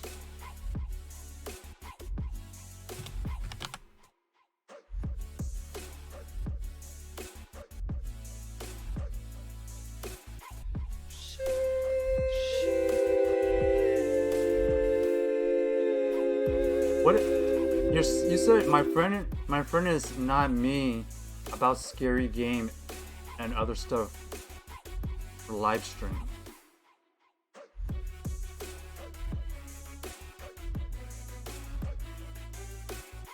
I am so confused what you just said, Giovanni. Your friend or you are making the video for live stream?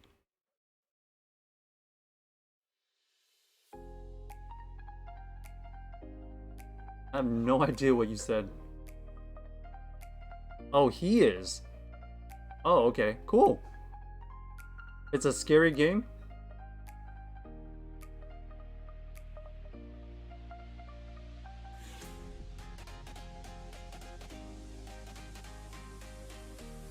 Alright, we have to stay in here. Okay, we'll go here. That thing is actually pretty decent against our Shelmet.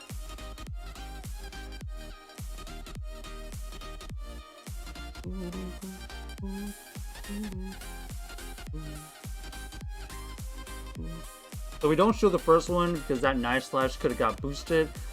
Now we see if we have to start shielding. We'll go side shot. Man, this thing is so spammy.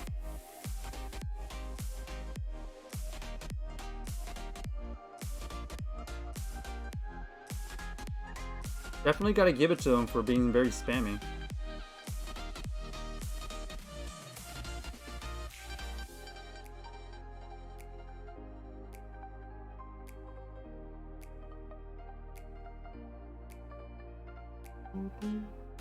So there's two things I gotta be aware of. I don't want my bronzer to be farmed down too much. What do they have in the back here? Go here.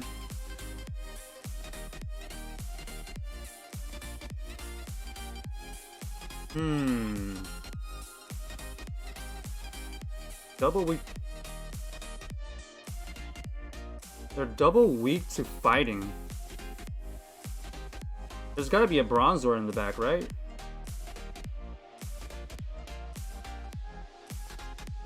Yeah.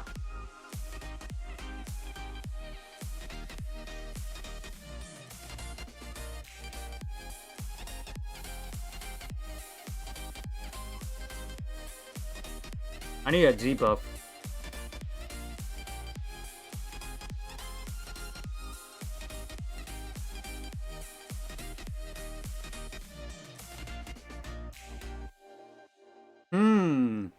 I guess I needed to I need to let go of the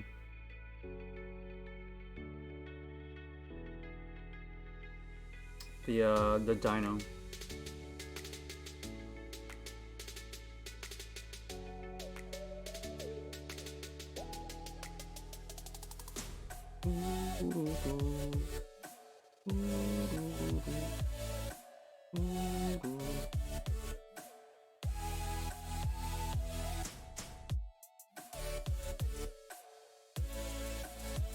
Man, unfortunately, I should not have let that dino go down that low. These bronzers are just so tanky. I don't think this KOs. We'll see.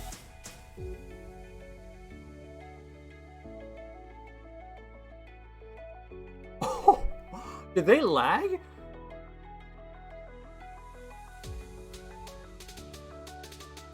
That was so lucky.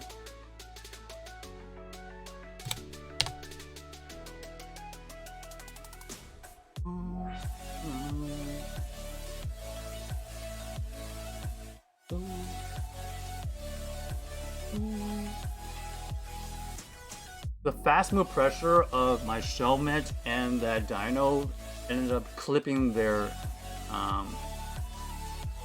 bronzor. Luckily, it had like maybe like 1 health. Okay, this is pretty good. Now they're gonna counter switch into.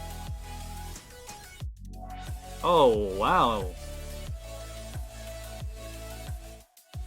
It's actually the other fast move. This thing does not have confusion, so let's apply the pressure.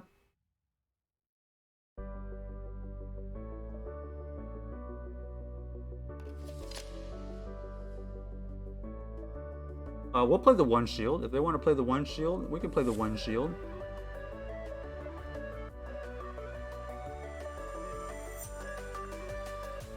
Okay, they try to snipe me right there. So we know how this plays out. We can't really farm it down. We will go side shock here. 1 side shock and then we farm down. And then what do they have? So they have bronzor and then cottony to kind of protect all of like the dark types. And then you usually want anything in the back, kind of. Energy ball? No.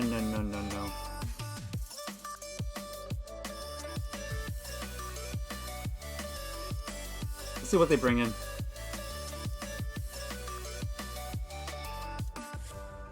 Ooh. Another counter to the...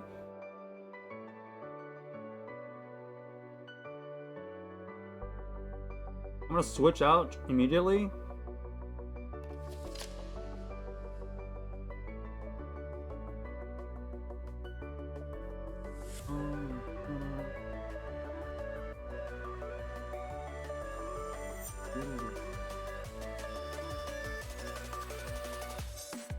I'm gonna shield the next one. Yep. Make sure I don't have my energy misaligned.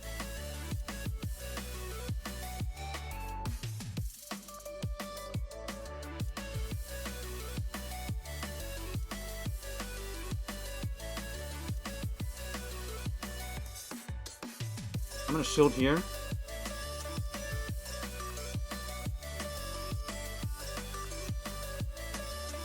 We're gonna throw it here.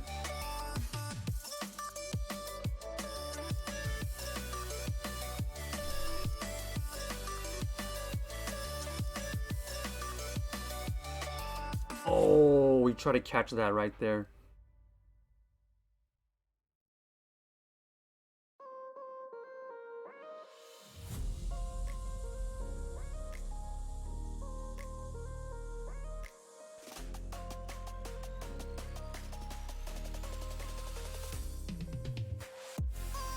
Alright, we catch a move. So, they have a move on their Stunky, don't they?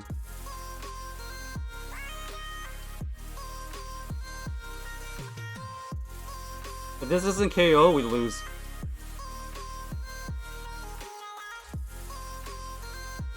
Sheesh!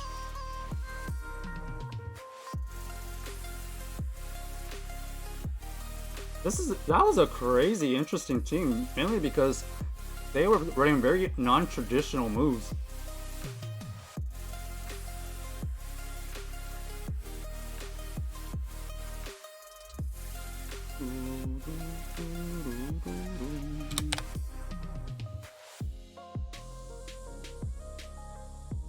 A lot of these teams are running a lot of like non-traditional moves, which is like trying to catch people off guard for sure. What is that? Okay, I need to figure out that Bronzor.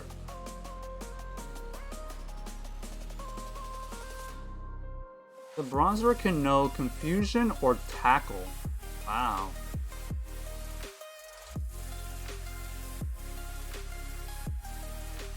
I'm seeing a lot of people running that tackle version, which is probably good against the dinos, but not against the mirror, right?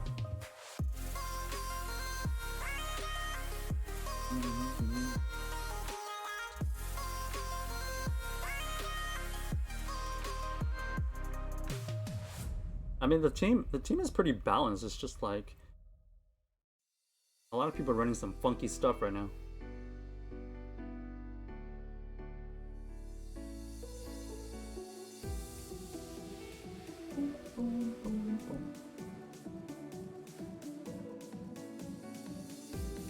This team is kind of expensive as far as resources. The Bronzor, unfortunately, needs to be like level 40-ish at least. All the other ones, the Dino and the Showmet, they're manageable. If you're gonna run Little Cup and you want to run Bronzor, unfortunately you gotta, I don't know, I guess we could say bite the bullet a little bit and kind of get a level 40 Bronzor. Technically you want to XL. So like the level 40 one is not even the worst case.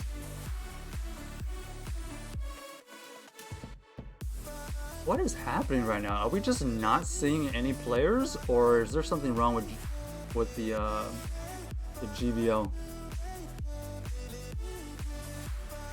Custom approach.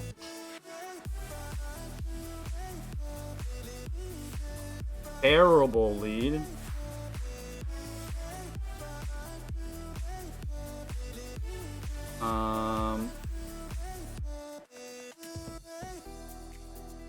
I'm just gonna switch out here. Like, unfortunately, that was just terrible lead. Nice lick-a-tongue though.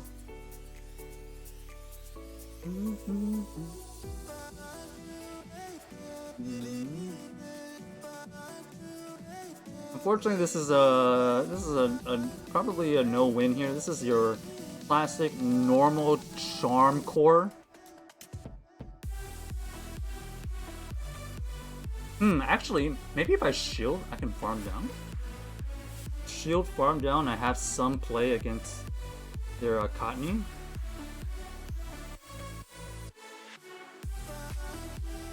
I think that's my only play. Double shield farm down. Yo, what's up, Ashwin? How you doing?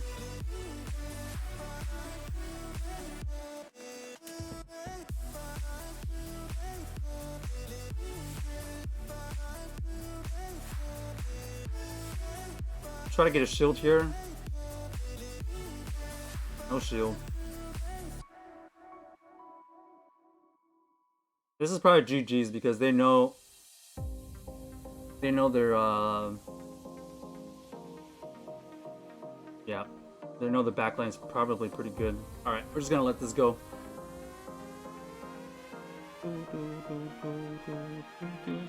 Basically, I had pretty much no wiggle room. I think the Liquid Tongue versus the Shellmet just wasn't able to flip it with one shield. I had to do 2 shields just to take it down.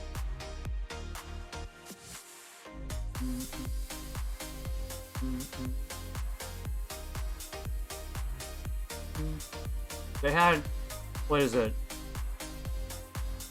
Liquid Tongue and this Volibee to take down this Bronzor. Perfectly aligned in the back.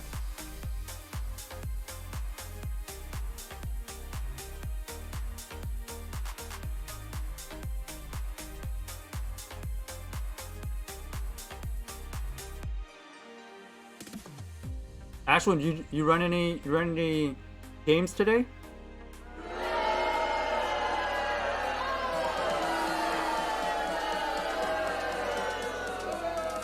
Okay, this is actually decent if it doesn't have tackle.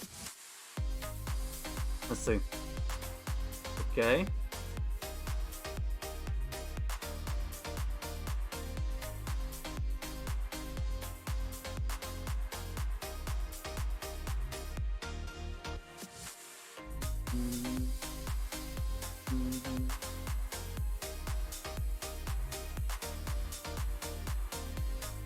I probably should have switched, but I got so stun locked that I decided not to.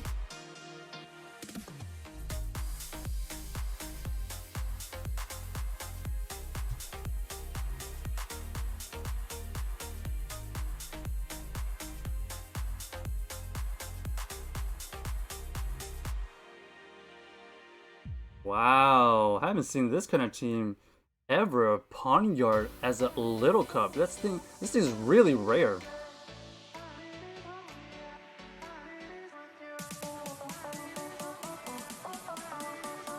Pawniard in little cup is actually super rare. You have to not only get it from a special research from a while ago, but also you need to trade with somebody brand new.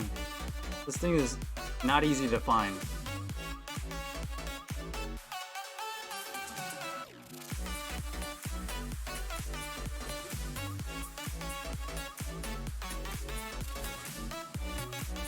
Okay. We got a shield.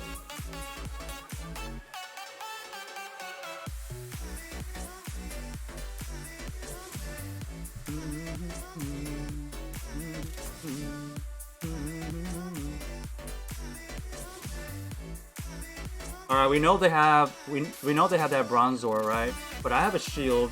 I'm hoping I can farm down. That's the only hope here.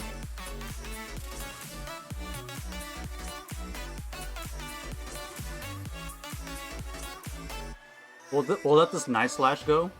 It should be switching out. Yep.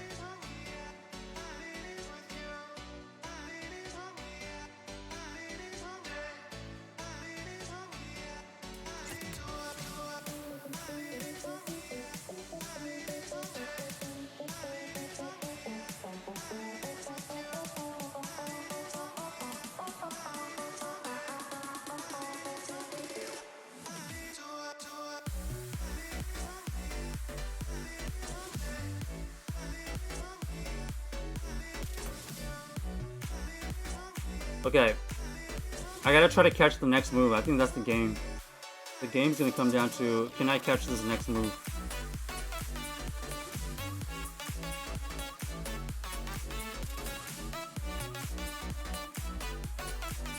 Alright.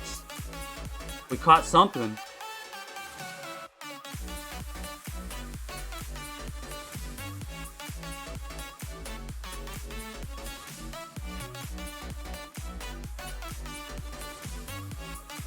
Bro, they also caught me. Nice job.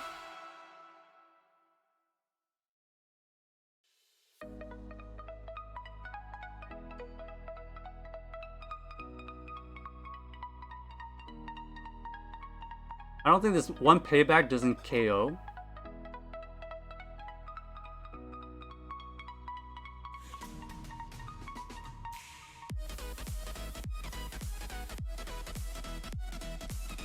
Will this payback KO? GG's. Woo! Haven't gained much today. Did go see the new John Wick movie. I heard it was good. We saw somebody at the park yesterday who's saying that the John Wick movie was really good. In fact, they thought it was the best one. If you're into the action pack.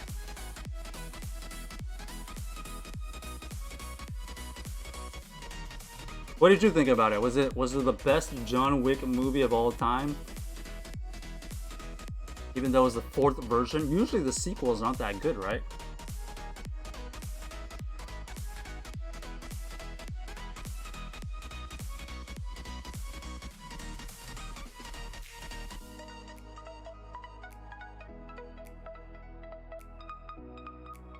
Alright, boom! 25, 25, 11.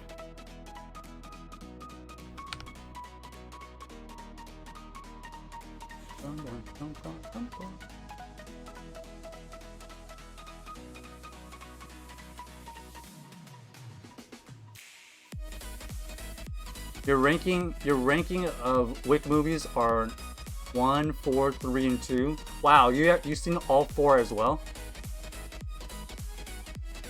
Would you say the 4th one was the most action-packed? That's what I heard from the person I talked to yesterday.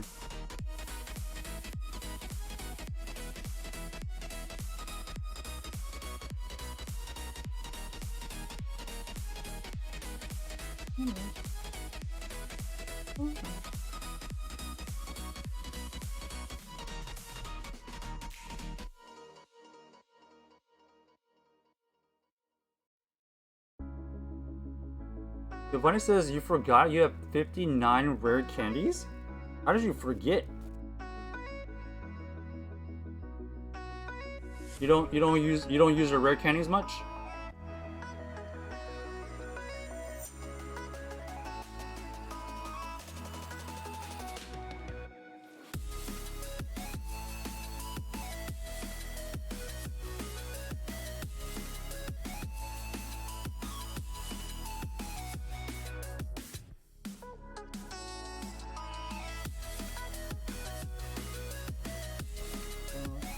Alright, I'm gonna be right back.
Okay.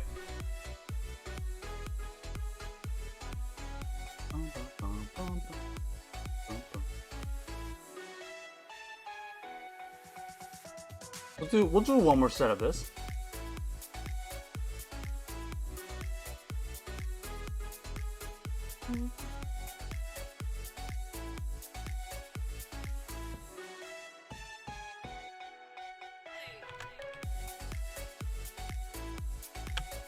What in the world is that doing in here?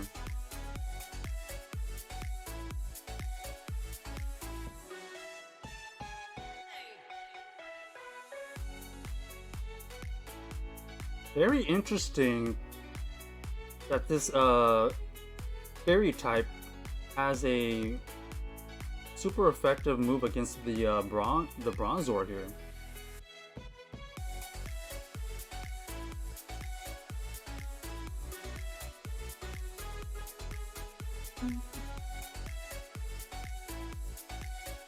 So it does look like we apply the pressure faster than they do. Oh gosh, maybe we don't.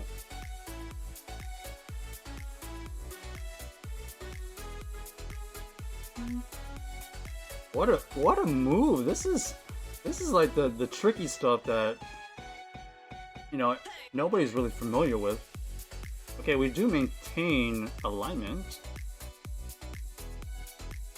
What is the point of doing that tricky moveset right there if you can't win the switch? No?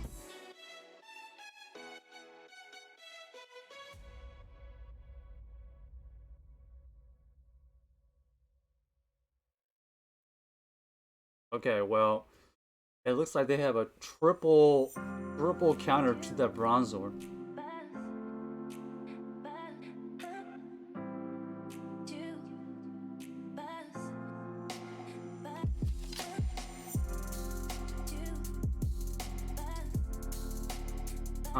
I think as long as we maintain alignment here, we should be okay.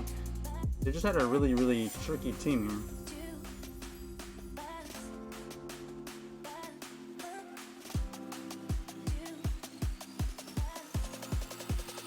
I think that they're gonna have to shield here and try to farm down. I think, okay.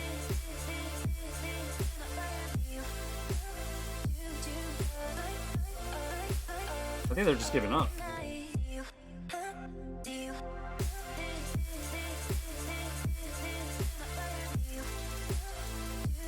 We'll just shield this for good measure.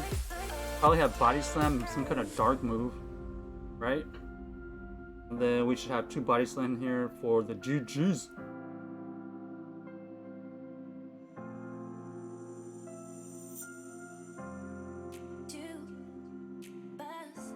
You know, kudos to the very unique team, I gotta admit. I did not expect that, what was that, an Igglypuff? To have some kind of good move against my Bronzor, but even that Shadow Ball didn't take us out, so like, what was the point of that?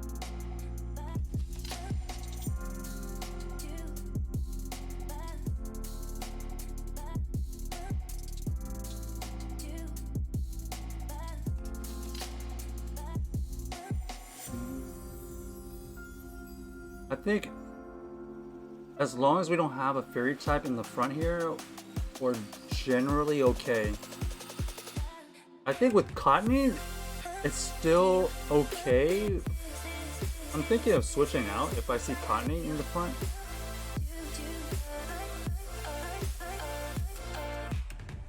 What in the world is happening?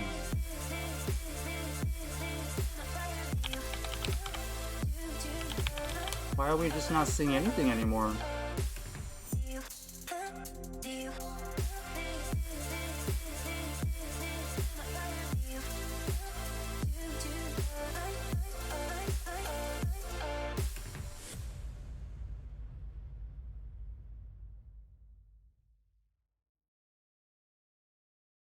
Nobody's... Is it broken or nobody's in Little Cup? Which one is it?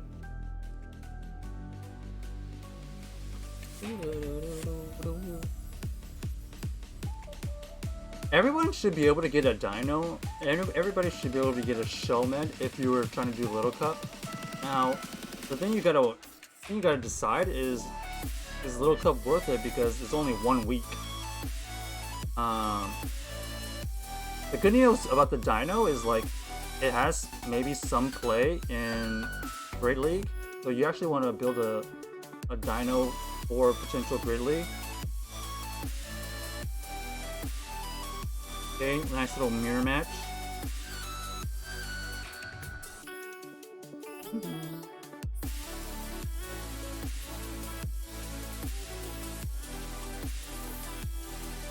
Let's see what they bring in.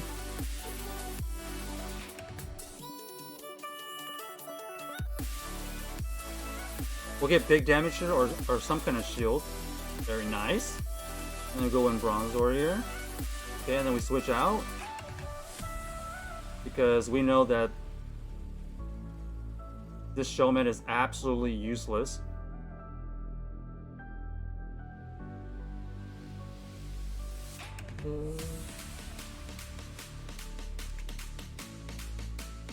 Get Shadow Ball to the face.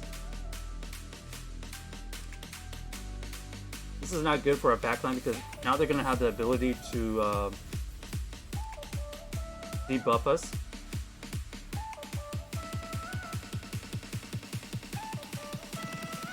So I'm actually gonna go Body Slam here. I need to be able to save this showman because they could potentially debuff us. This Icy Wind is gonna come into play.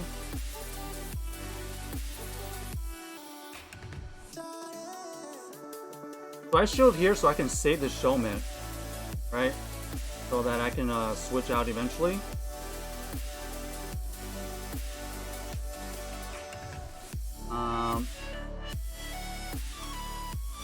We're actually gonna let this go.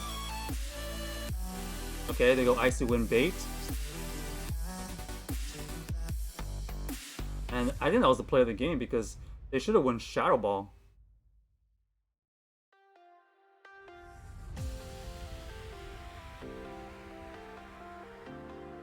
We know from the past that the Shadow Ball does not KO. They go for the double Icy Wind bait. I don't know if that was the play.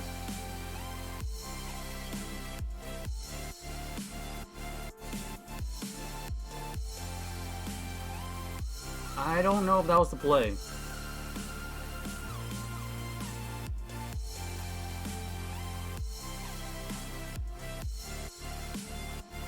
This could be Bubble Beam.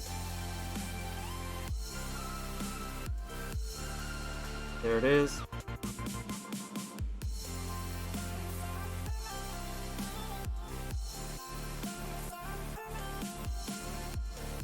I go for the Brave Bird, and that's just GG's. I don't know what they were trying to do right there. They had such a great situation, and they just kind of gave it away. All they had to do was go for Shadow Balls with that Drip Loom.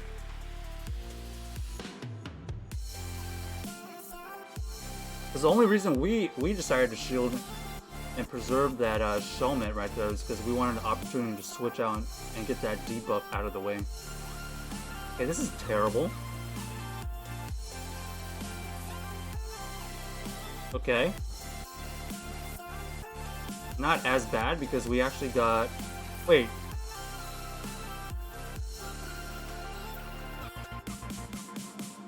Actually, this is actually pretty bad.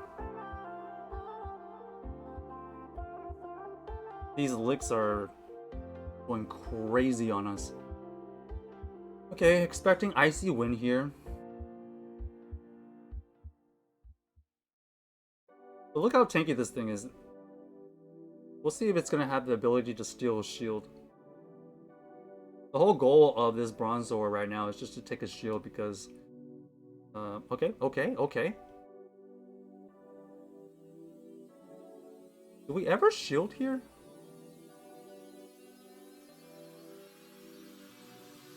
Okay, say no. I'm gonna switch out, try to farm it down.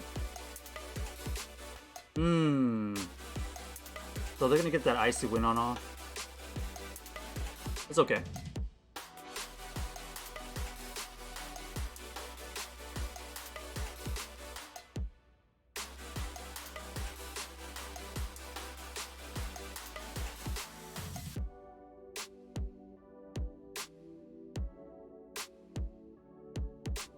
Okay, still not all is lost here. This why not is not only not doing enough damage to us, but it only knows Mirror Coat. Mirror Coat, not that greatest move. This thing is just more of a tank. So we're gonna apply the pressure and go for Bug Buzz here. What they have in the back? Probably a Bronzor. This is a full farm down.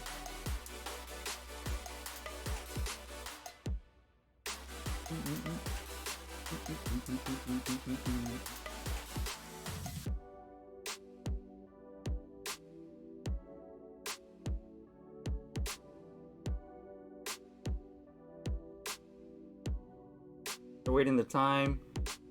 Okay. We're throwing the move right in the middle of their animation.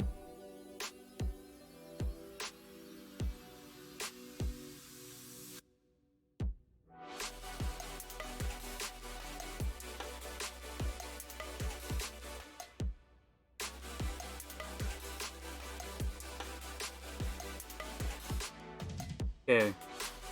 We got a bunch of shields that we have not been using. This is not necessarily the greatest situation. How do we end up with 2 shields? This is terrible.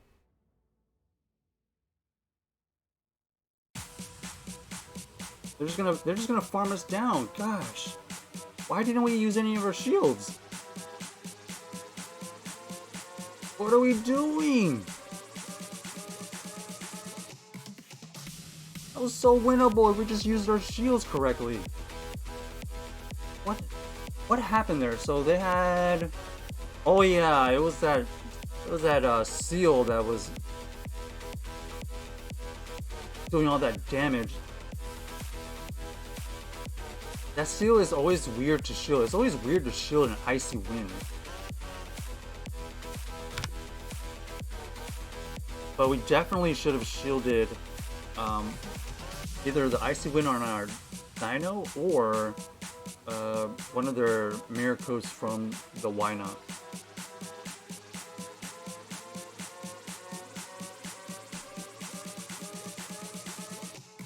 Okay, pretty good.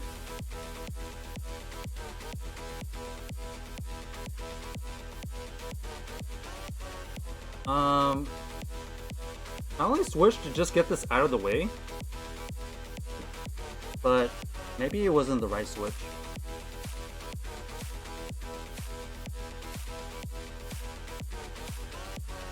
Well, it looks like they have the signal beam version. So, potential signal beam and body slam.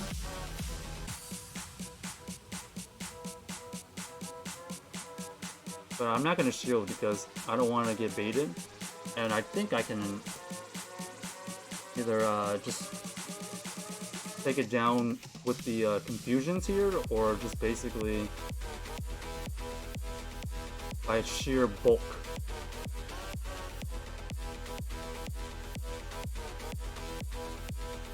Okay, nice. We get an extra confusion here, right here.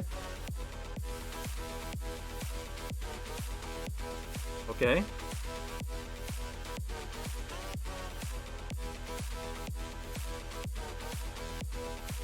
So they have Shelmet and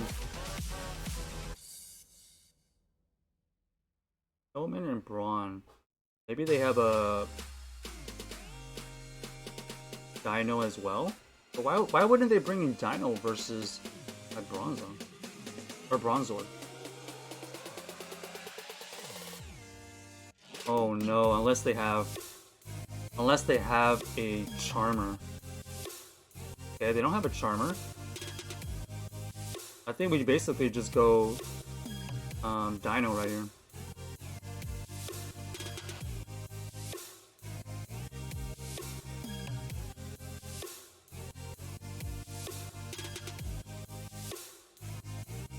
Okay, both shields for Shelmet.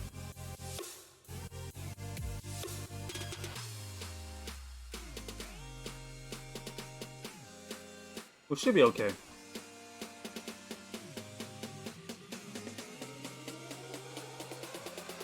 We shield everything here. And we go for double bug buzz.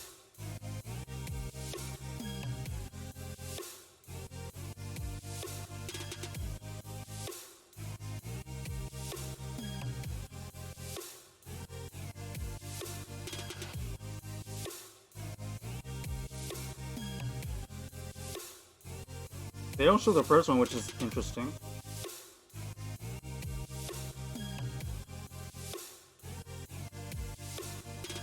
We'll go body slam right here.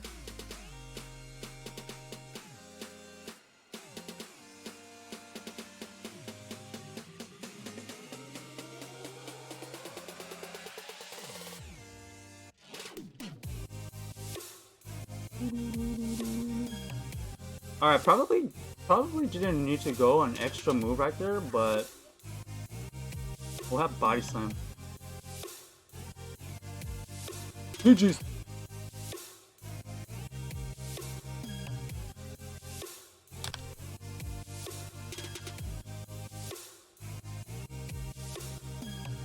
Alright, one more, last one.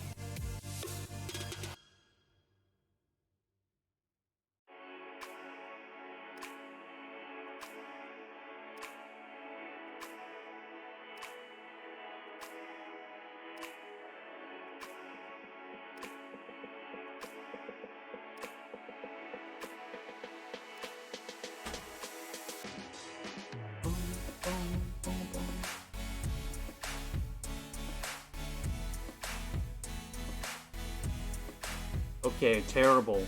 Terrible. What do I do here? Unfortunately, I have nowhere to go because even the Shellman is very bad. I gotta hope this is a Night Slash. Okay, we survived that.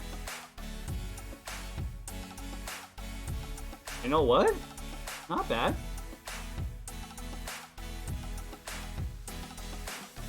We get a shield. That's pretty good for the dino. That's pretty good job. Okay.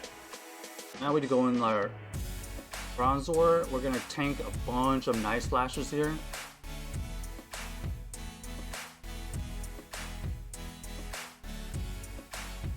Ooh, lick it tongue.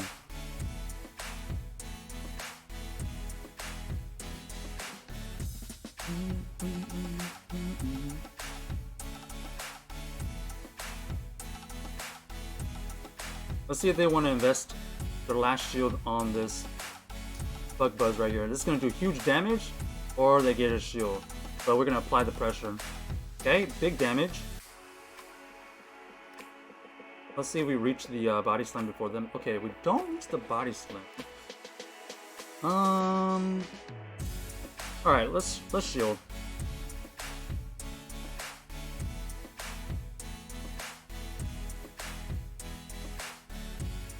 Because we do want to get rid of this thing.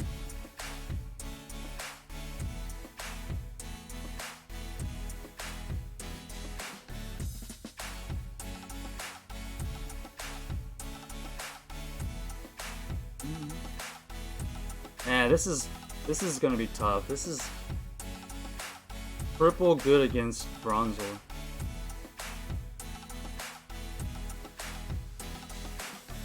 So I switch out so I can reset the debuff afterwards, and we just gotta hope.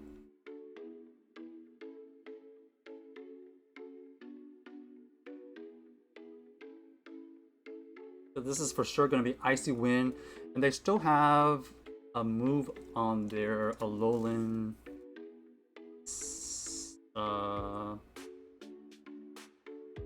Sandshrew. This is Night Slash. How much damage does it do? Okay, it doesn't KO.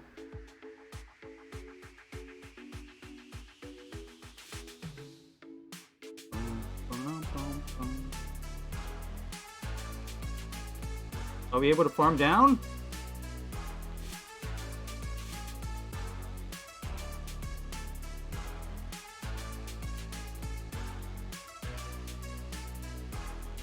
Unfortunately, the answer is no.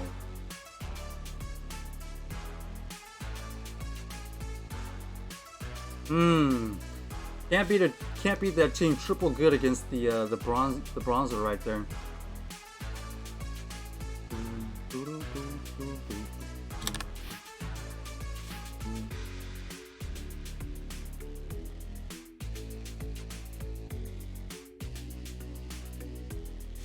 You know what? Not too bad. I mean, the team is pretty solid. It's gonna run into rough bumps, for sure. 526.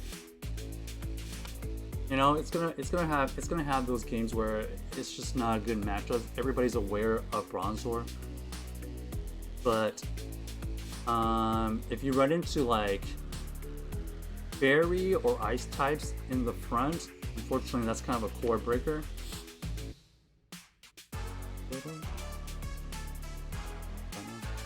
Mainly because the Dino and the Showman can't really handle either of those Charmers or Ice types, and so it is what it is.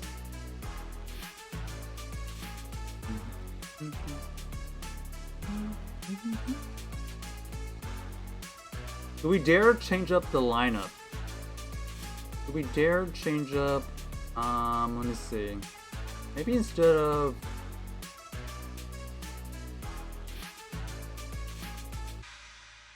of Showman, we... Or wait, maybe instead of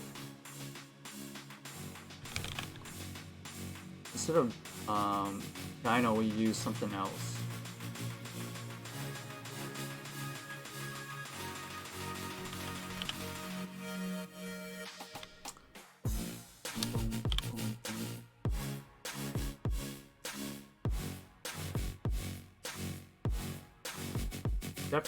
Definitely the Dino has tremendous fast move pressure.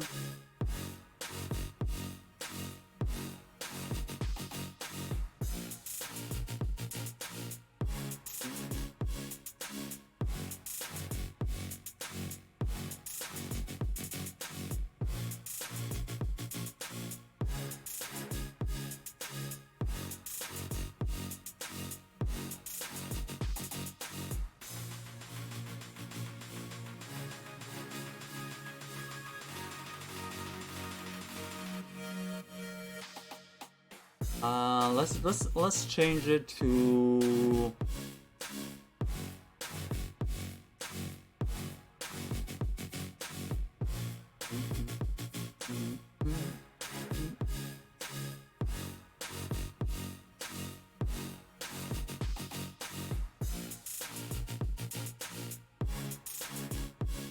let's see if we're seeing more like, you know, Ice.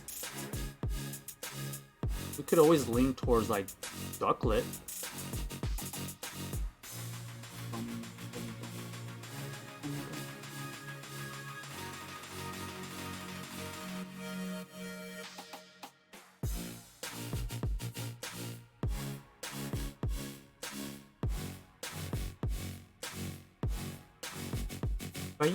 If I use Ducklet,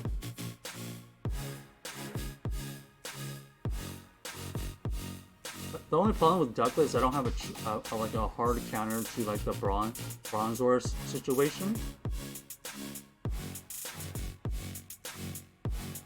The team is not bad. I'm just deciding whether to switch it up or not.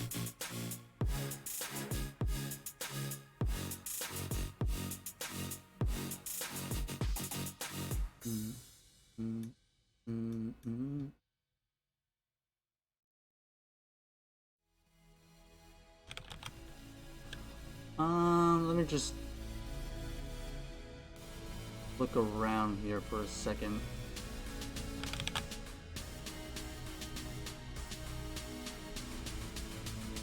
But if anybody has a suggestion on what we should be trying out, I'm down for that.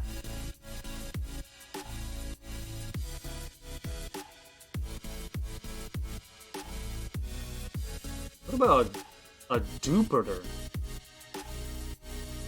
Jupiter would still be a problem because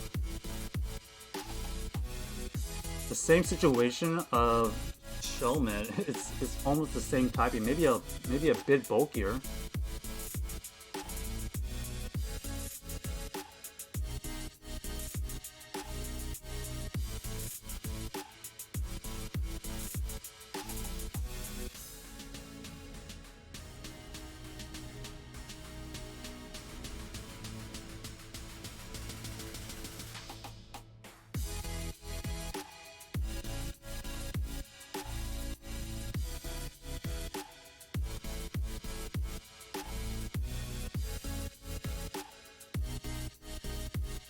Okay, maybe we change it to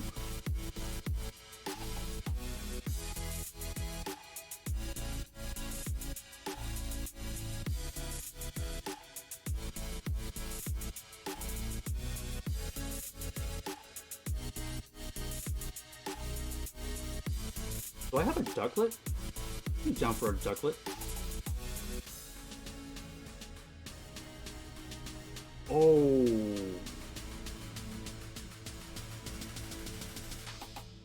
Is Shadow Ducklet a thing? Oh, wow. Hold on.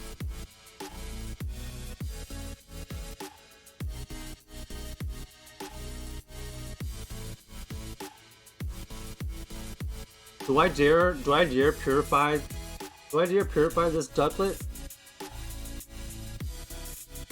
Because I already have this one and this one.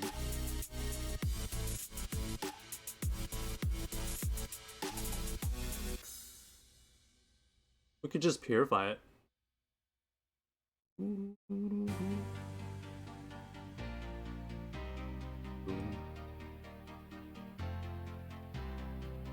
Who wants to see some ducklet action? It'd just be another alternative to kind of like the ice counter. This would basically will still be unfortunately weak to like armed counters, but like maybe with ice ice types we won't be as weak. But it will bring in like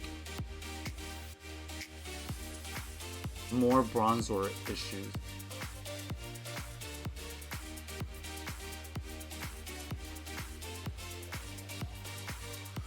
Ducklet has been good for you, Pei? Are you using a shadow or are you using a non-shadow?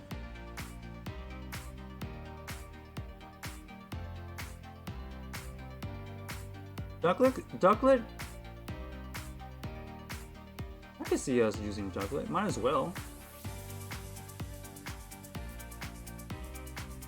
I have both, so I'm gonna go ahead and purify this.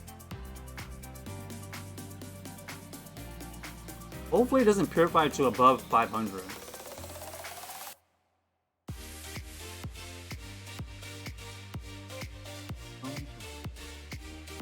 No! How does the purify go up that much?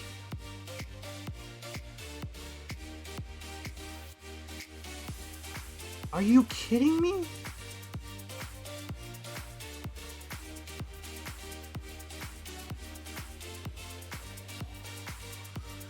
That is so cringe.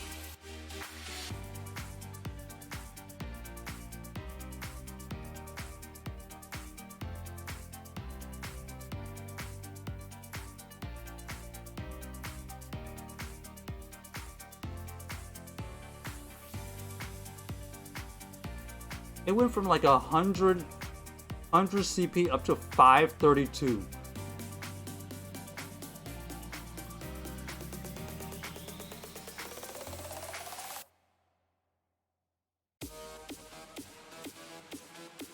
I don't even see ducklets around, so I don't even know when the next time we'll be able to do that ducklet. Well, there goes that plan.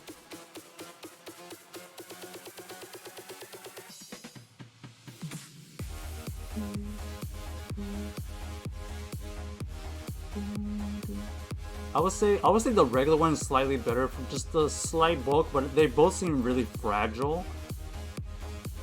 So I think you're good on both of them, Kay.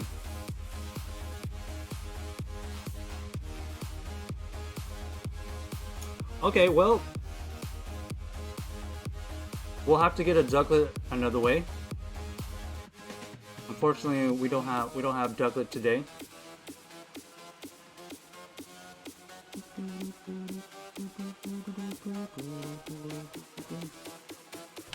Let's just finish up with some brain teasers at this point.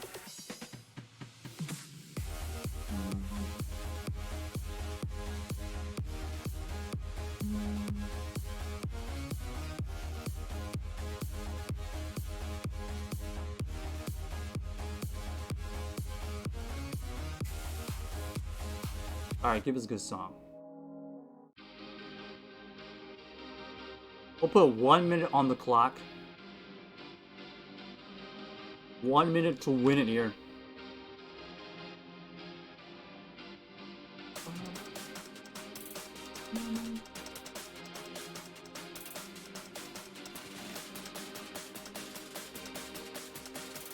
Okay, here we go.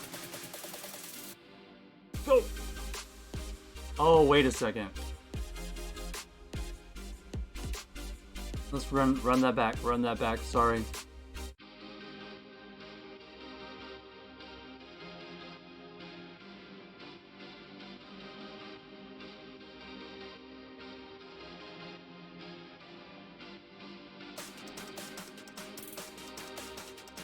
Okay. Sorry, I was on the wrong scene. Here we go. 1 minute to win it. Go.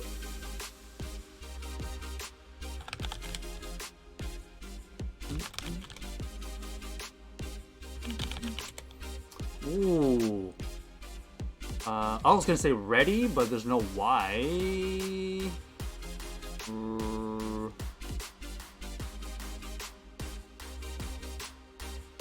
How about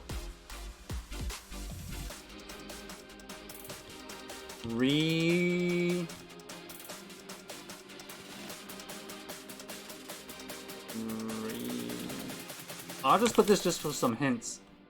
Oh my gosh, not even any clues. How about dread? Okay, bread. Boom! Thank you. I knew it wasn't ready, but I needed that hint to kind of get some words.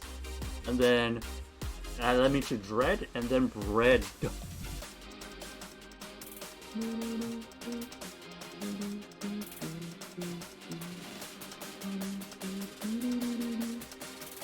Okay, next.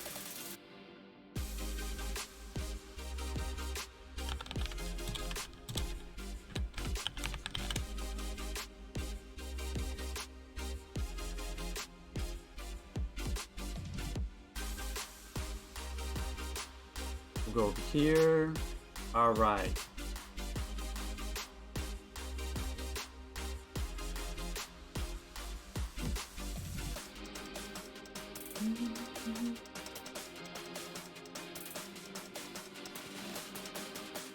Okay, hold on.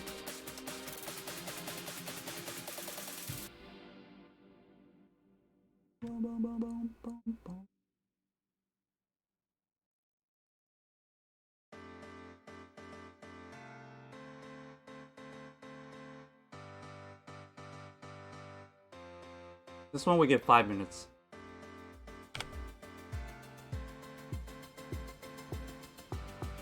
Okay, here we go.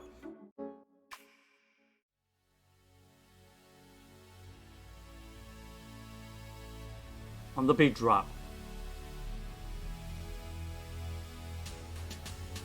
Has anybody done their wordle or the quordle today? Play along if you want. And go.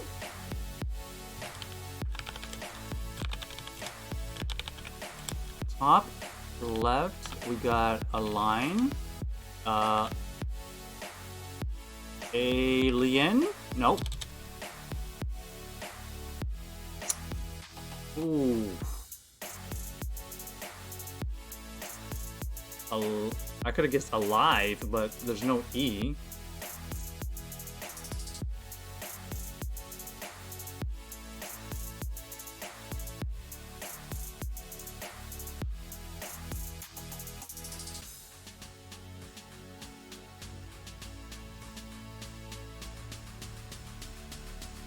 Man, why am I stuck on this? Maybe there's another L somewhere?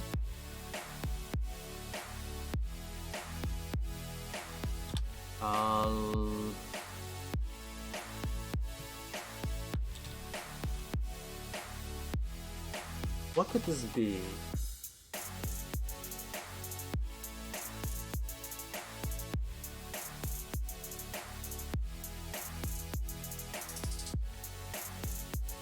Could be a V.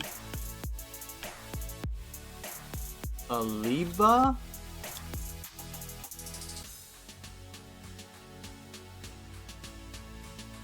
A lift?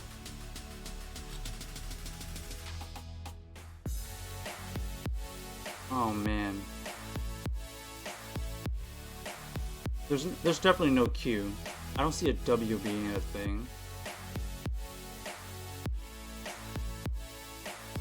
Ooh, a like? That would have been a good guess, but there's no E. Is there another I somewhere? Alika? Alifa? Maybe? I don't know. Alice? Oh no, this is... Okay, bottom left, we gotta go, we gotta keep going. A, R... Something ID?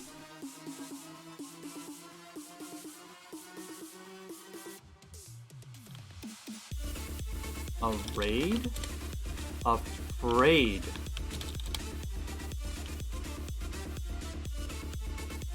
Oh, we're missing an R. AI air raid air rag air. If it ends with a D, it has to have another A. Air read. No, this is so bad. How am I missing this? A R D I R. Okay, I just need to guess. I need to guess some hints. How about something RID?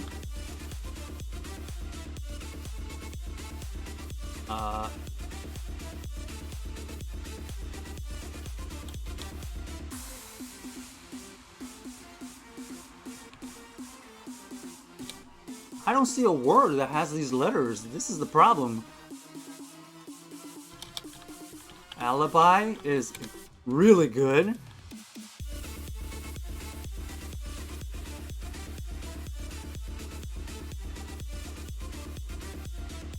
I just don't see the bottom right. I don't see it at all.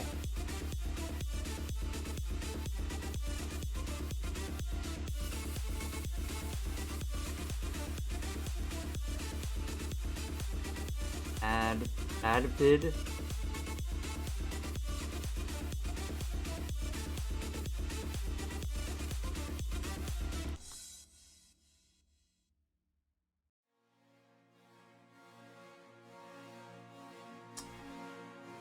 Bottom left is just stumping me. I don't know this. This is hard. This one's stumping from the get-go. I can't see the words right now. I can't imagine these words. I couldn't even piece together a word with A-R-I-G with the 5-letter word. Wow, that was so bad.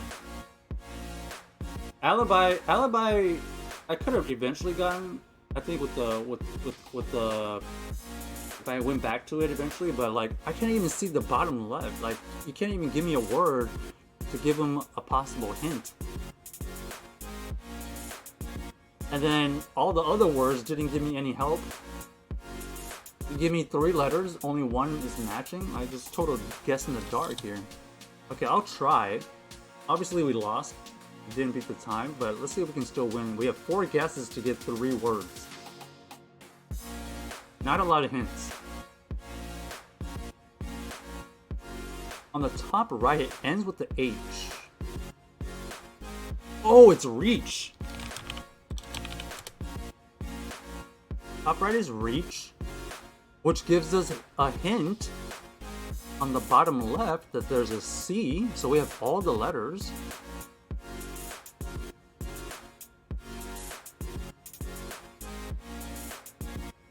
Okay, we should be able to get this now. We have all the letters in the bottom left.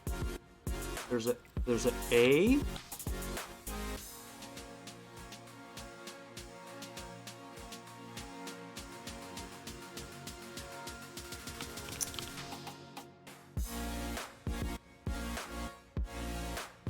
Does this make sense?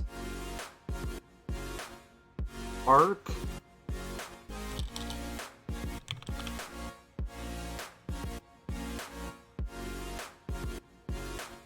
Arcsid.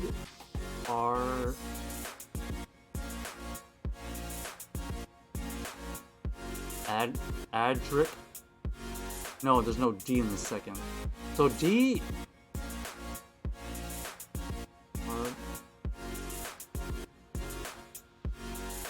I think D, it ends with a D, right?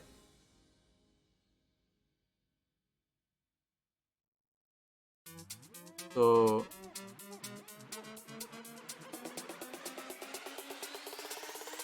if it ends with a D, that means I has to be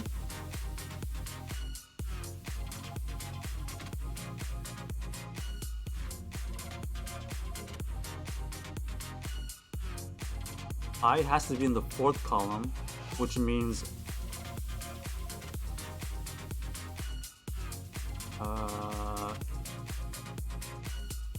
C is in the 2nd or 3rd. That makes sense.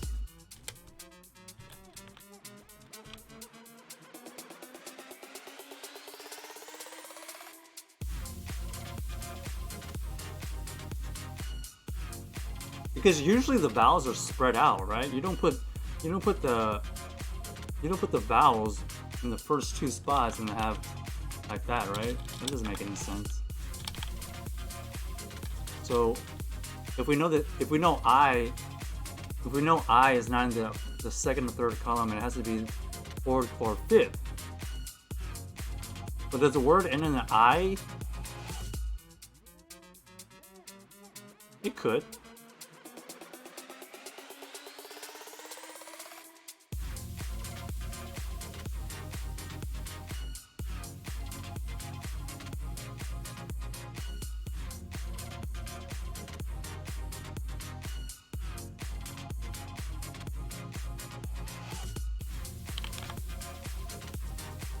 That's the only way I can see an I being at the end.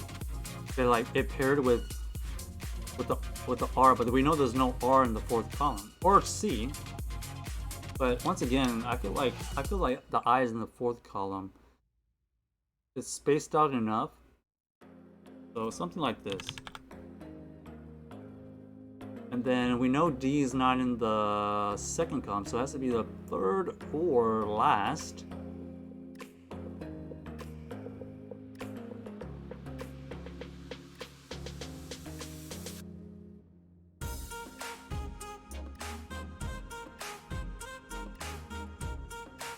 If we put the D in the middle, that means we're saying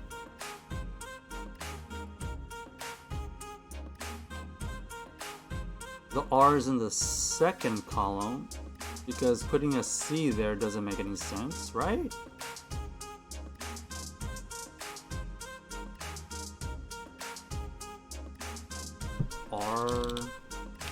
Arctic? That's not a word. So it has to be like that. Ends with ID.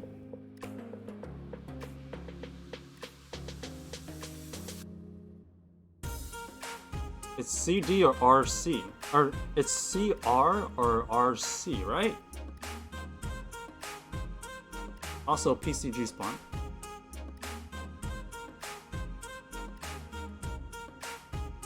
Okay. RCID, RACRID. Boom! And bottom right.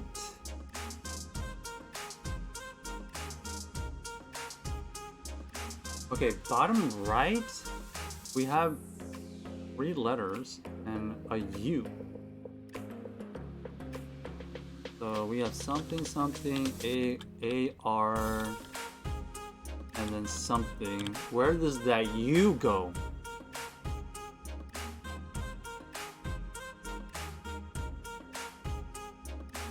The U could be in the first or second column.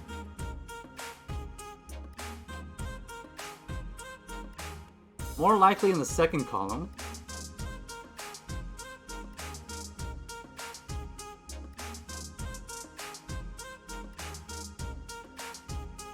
If we think it's in the first column, what realistically is going to pair with the U?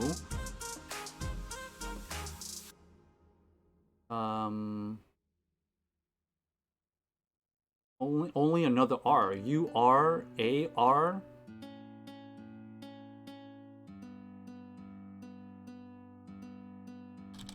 So hypothetically,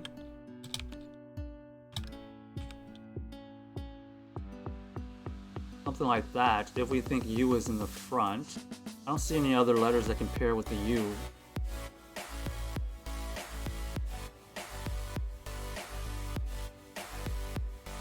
But what word is this?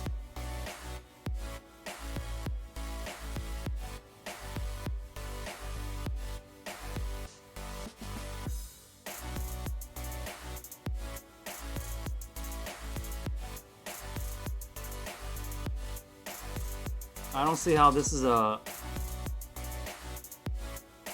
viable word.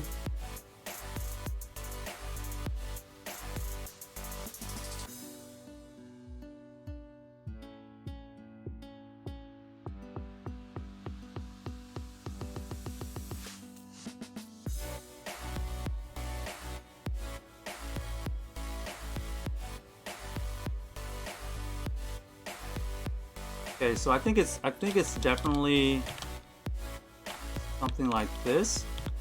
Now we just gotta figure out the puzzle, right?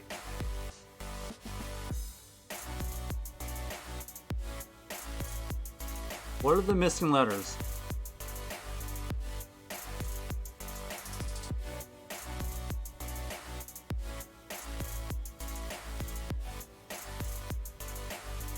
Quarry? I see a Q potential. Doesn't quarry have 2 R's?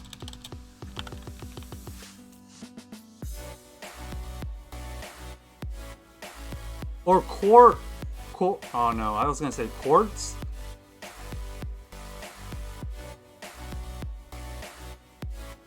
Quark? Quark?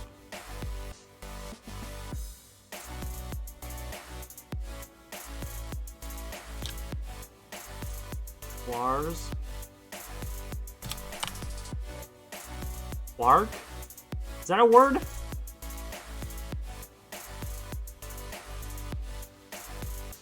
I have 2 guesses, so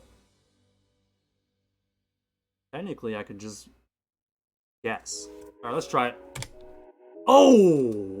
Process of elimination only took 5 hours. Only took 5 hours. Alibi. Alibi, the plea of having been at a time of the commission of an act elsewhere than at the place of commission. There's no way I would have gotten that today. No way. So hard. Reach. Reach, to stretch out, extend. Okay. Acrid. acrid, sharp, and harsh, or unpleasantly pungent in taste or odor. Yeah, it was. Even though we got this, was like it took 5 hours. Quark is any of several elementary particles that are postulated to come in pairs, as in the up and down varieties of similar mass, with one member having a positive or having a charge of positive 2/3 and the other charge of a 1/3, and are helped to make up hadrons. Holy! There's your chemistry stuff right there. That kind of went over my head. So it's a elementary particle that is made up of a 2/3 positive charge and 1/3 negative charge, essentially. That's what I got from that. Hopefully that makes sense. Yo, what's up, Lord Drew? Yeah, we got all the words after no time limit, but I try to guess all the words in 5 minutes. Unfortunately, we couldn't get it. But yeah, eventually we got it. It's much easier without a little time limit. We did win Wordle though, so we're happy about that. Unfortunately, Quordle was a little bit out of our not only time, but we just couldn't figure it out. We were hard stuck on Alibi. But yeah, we were finishing up those brain teasers. How was your stream? Or did you do a stream today?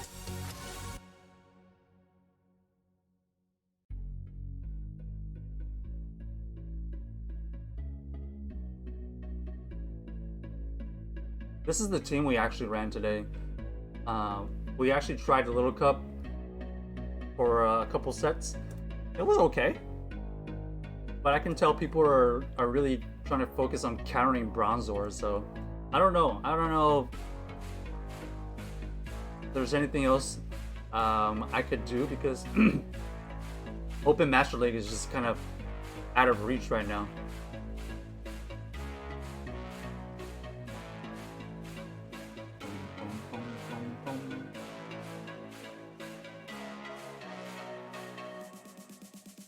Yeah, I've been streaming in a few days, changing rooms, so probably won't be ready until next week. Ah, okay. Good luck. We had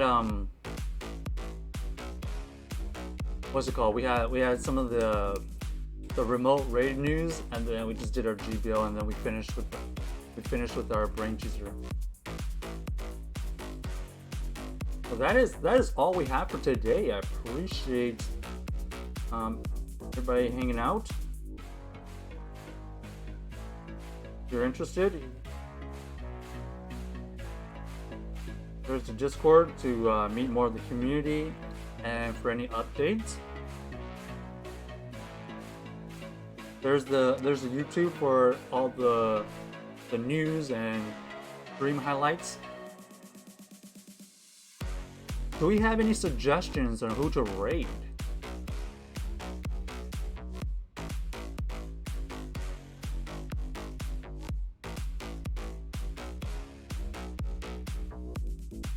Who should we raid?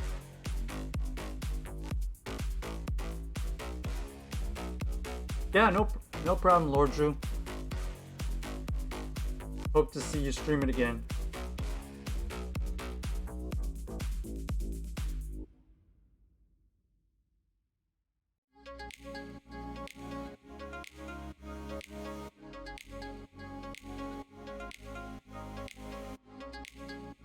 I think I'm gonna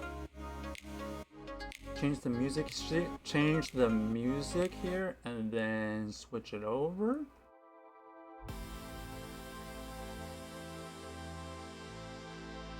Let's see, sending it over.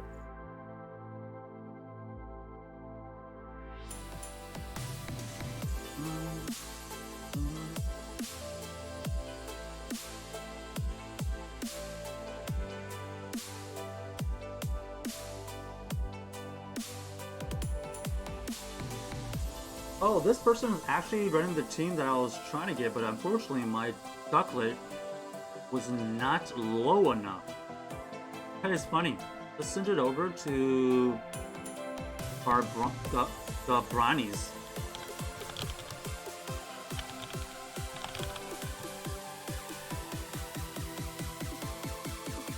If you can, we'll say hello. A simple Texas raid will go a long ways. Hope everybody has a great rest of your day, night, or whatever it's for you. See everybody in the next one. Peace!